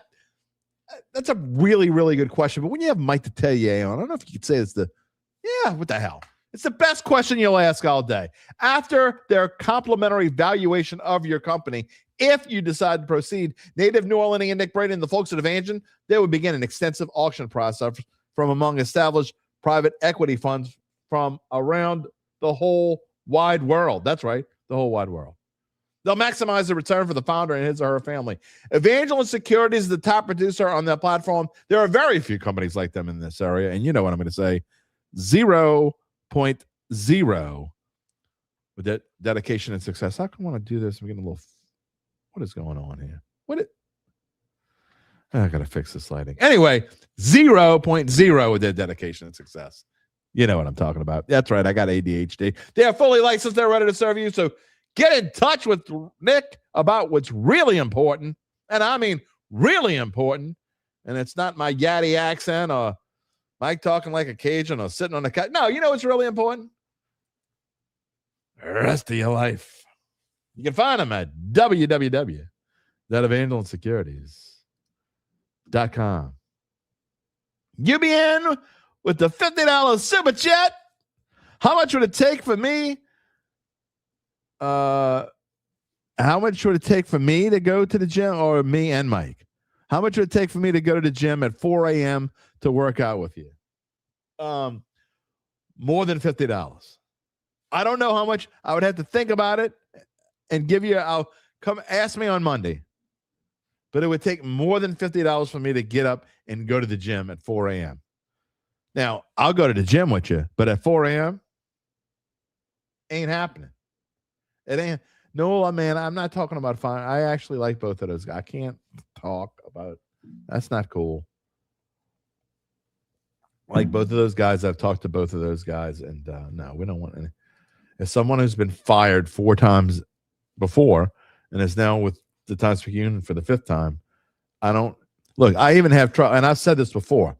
Even in the days of Dennis Allen, I have a tough time. I mean, I never do it lightly. Whenever I say someone in the NFL or a coach, even though they make lots of money and all those guys have plenty of money and they get fired, and it's not like they're going to be looking for where to eat next. I always have a problem with, and the regulars, you know this, I always have a problem with advocating someone needs to be fired. Because of my life experiences, I don't wish that on anyone. It is brutal. I mean, I'm assuming most of the people out there at some point in their lives have been fired. It is tough. It is a brutal thing. It is. Yeah, Gabe's raising his hand. He's about to come on the show. I mean, you got the loss of loved ones. You got divorce, which I've had both of those things, and then I would think that being fired is next on the list, right? What hurts? UBN's never been fired. Well, I mean, you have your own business. Shout out to Regis Radiator. You best place to take a leak, by the way. Regis Radiator Service on the West Bank. I don't know, man. It's just tough. I would never wish that on anybody. I mean, wouldn't wish it on anybody. Sean says, have an episode featuring me, the Cajun Cannon, and the Tiller. Would be a fun show. It'd be a great show. The Cajun Cannon, though, is semi-retired. I don't know if I'd be able to get him on the show now. It'd be hard for sure. I get it, man. I understand what you're saying, Noah, man. I appreciate you. Trust me. Nothing but love for you out there.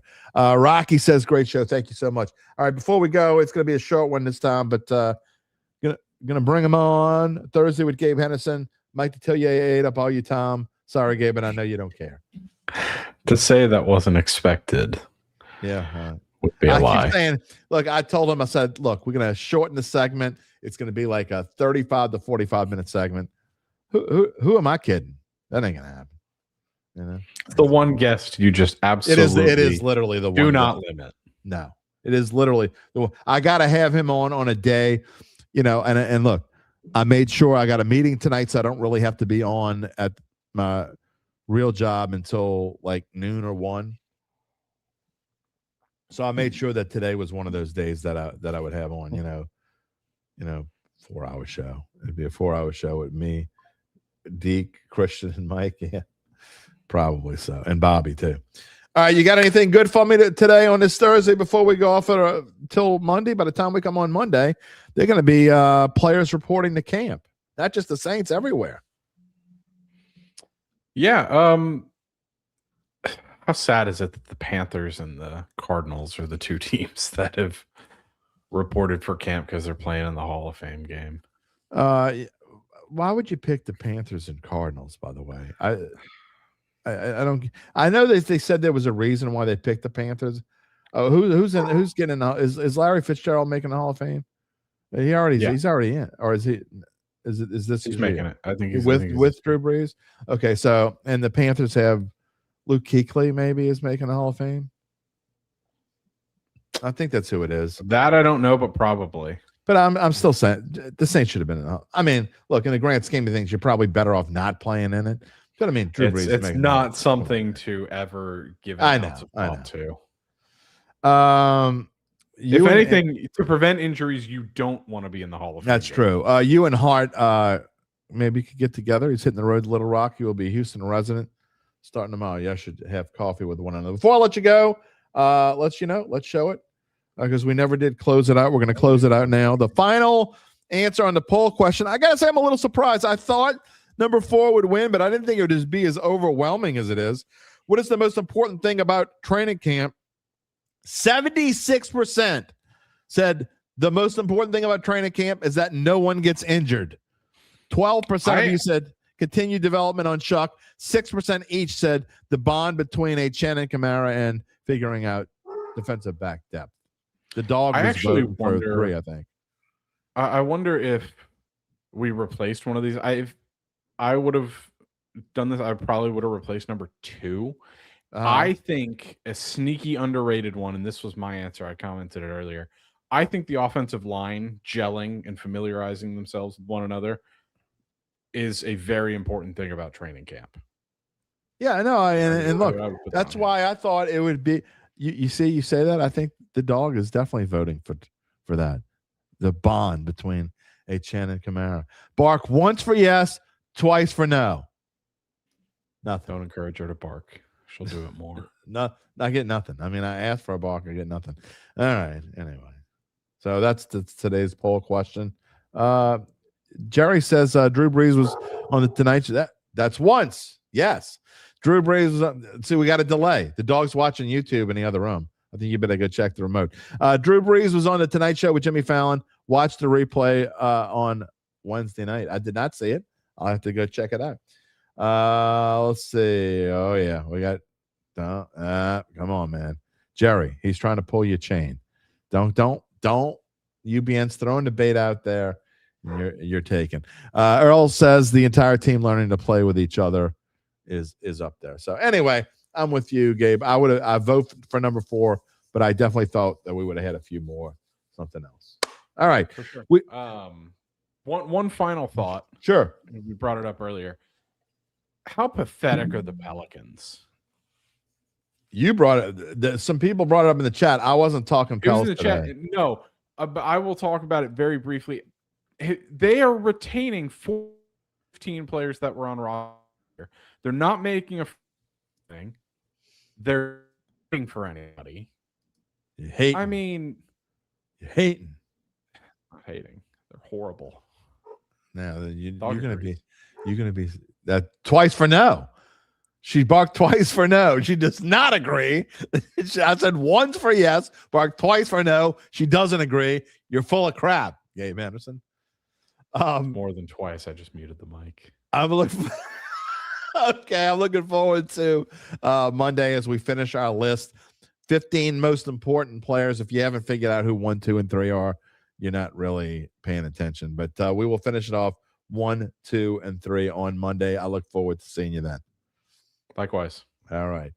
Short segment with Gabe this morning because, again, we are running super, super duper long.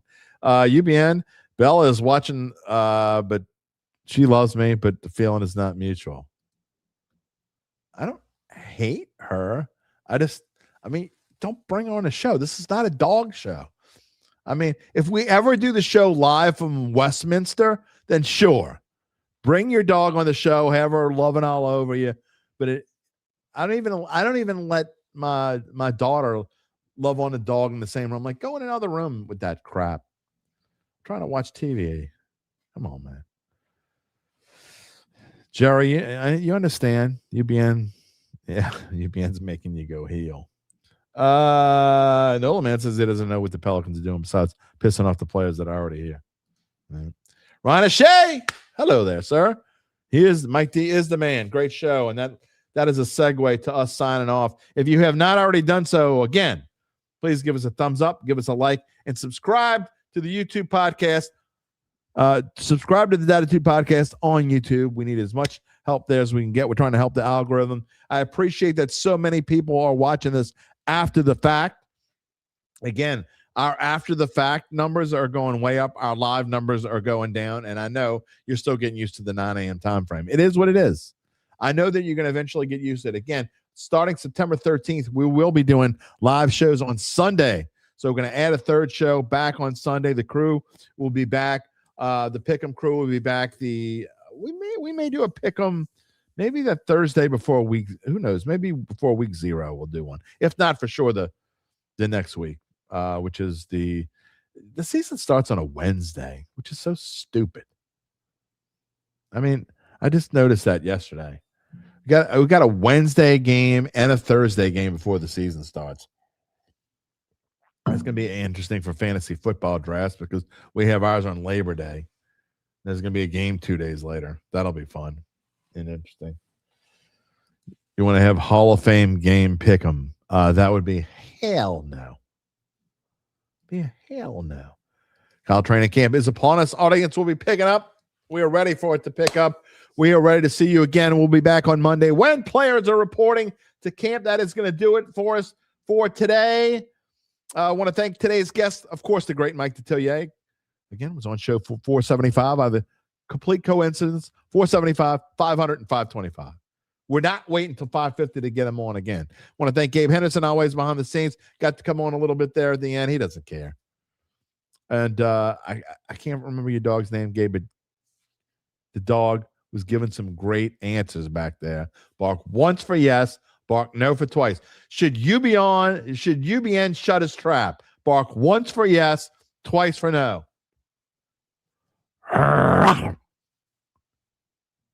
That's a yes. Sounds like yes to me. Yeah, I mean, how can you not subscribe now? You can also find us wherever you get your podcasts, including Apple, Spotify, and many more. Everyone, have a fantastic, wonderful, glorious, hopefully dry weekend. Thank God we made it through that knockout storm, Bertha. Thank the Lord we all made it. We'll see y'all on Monday. And until then, take it easy, my friends.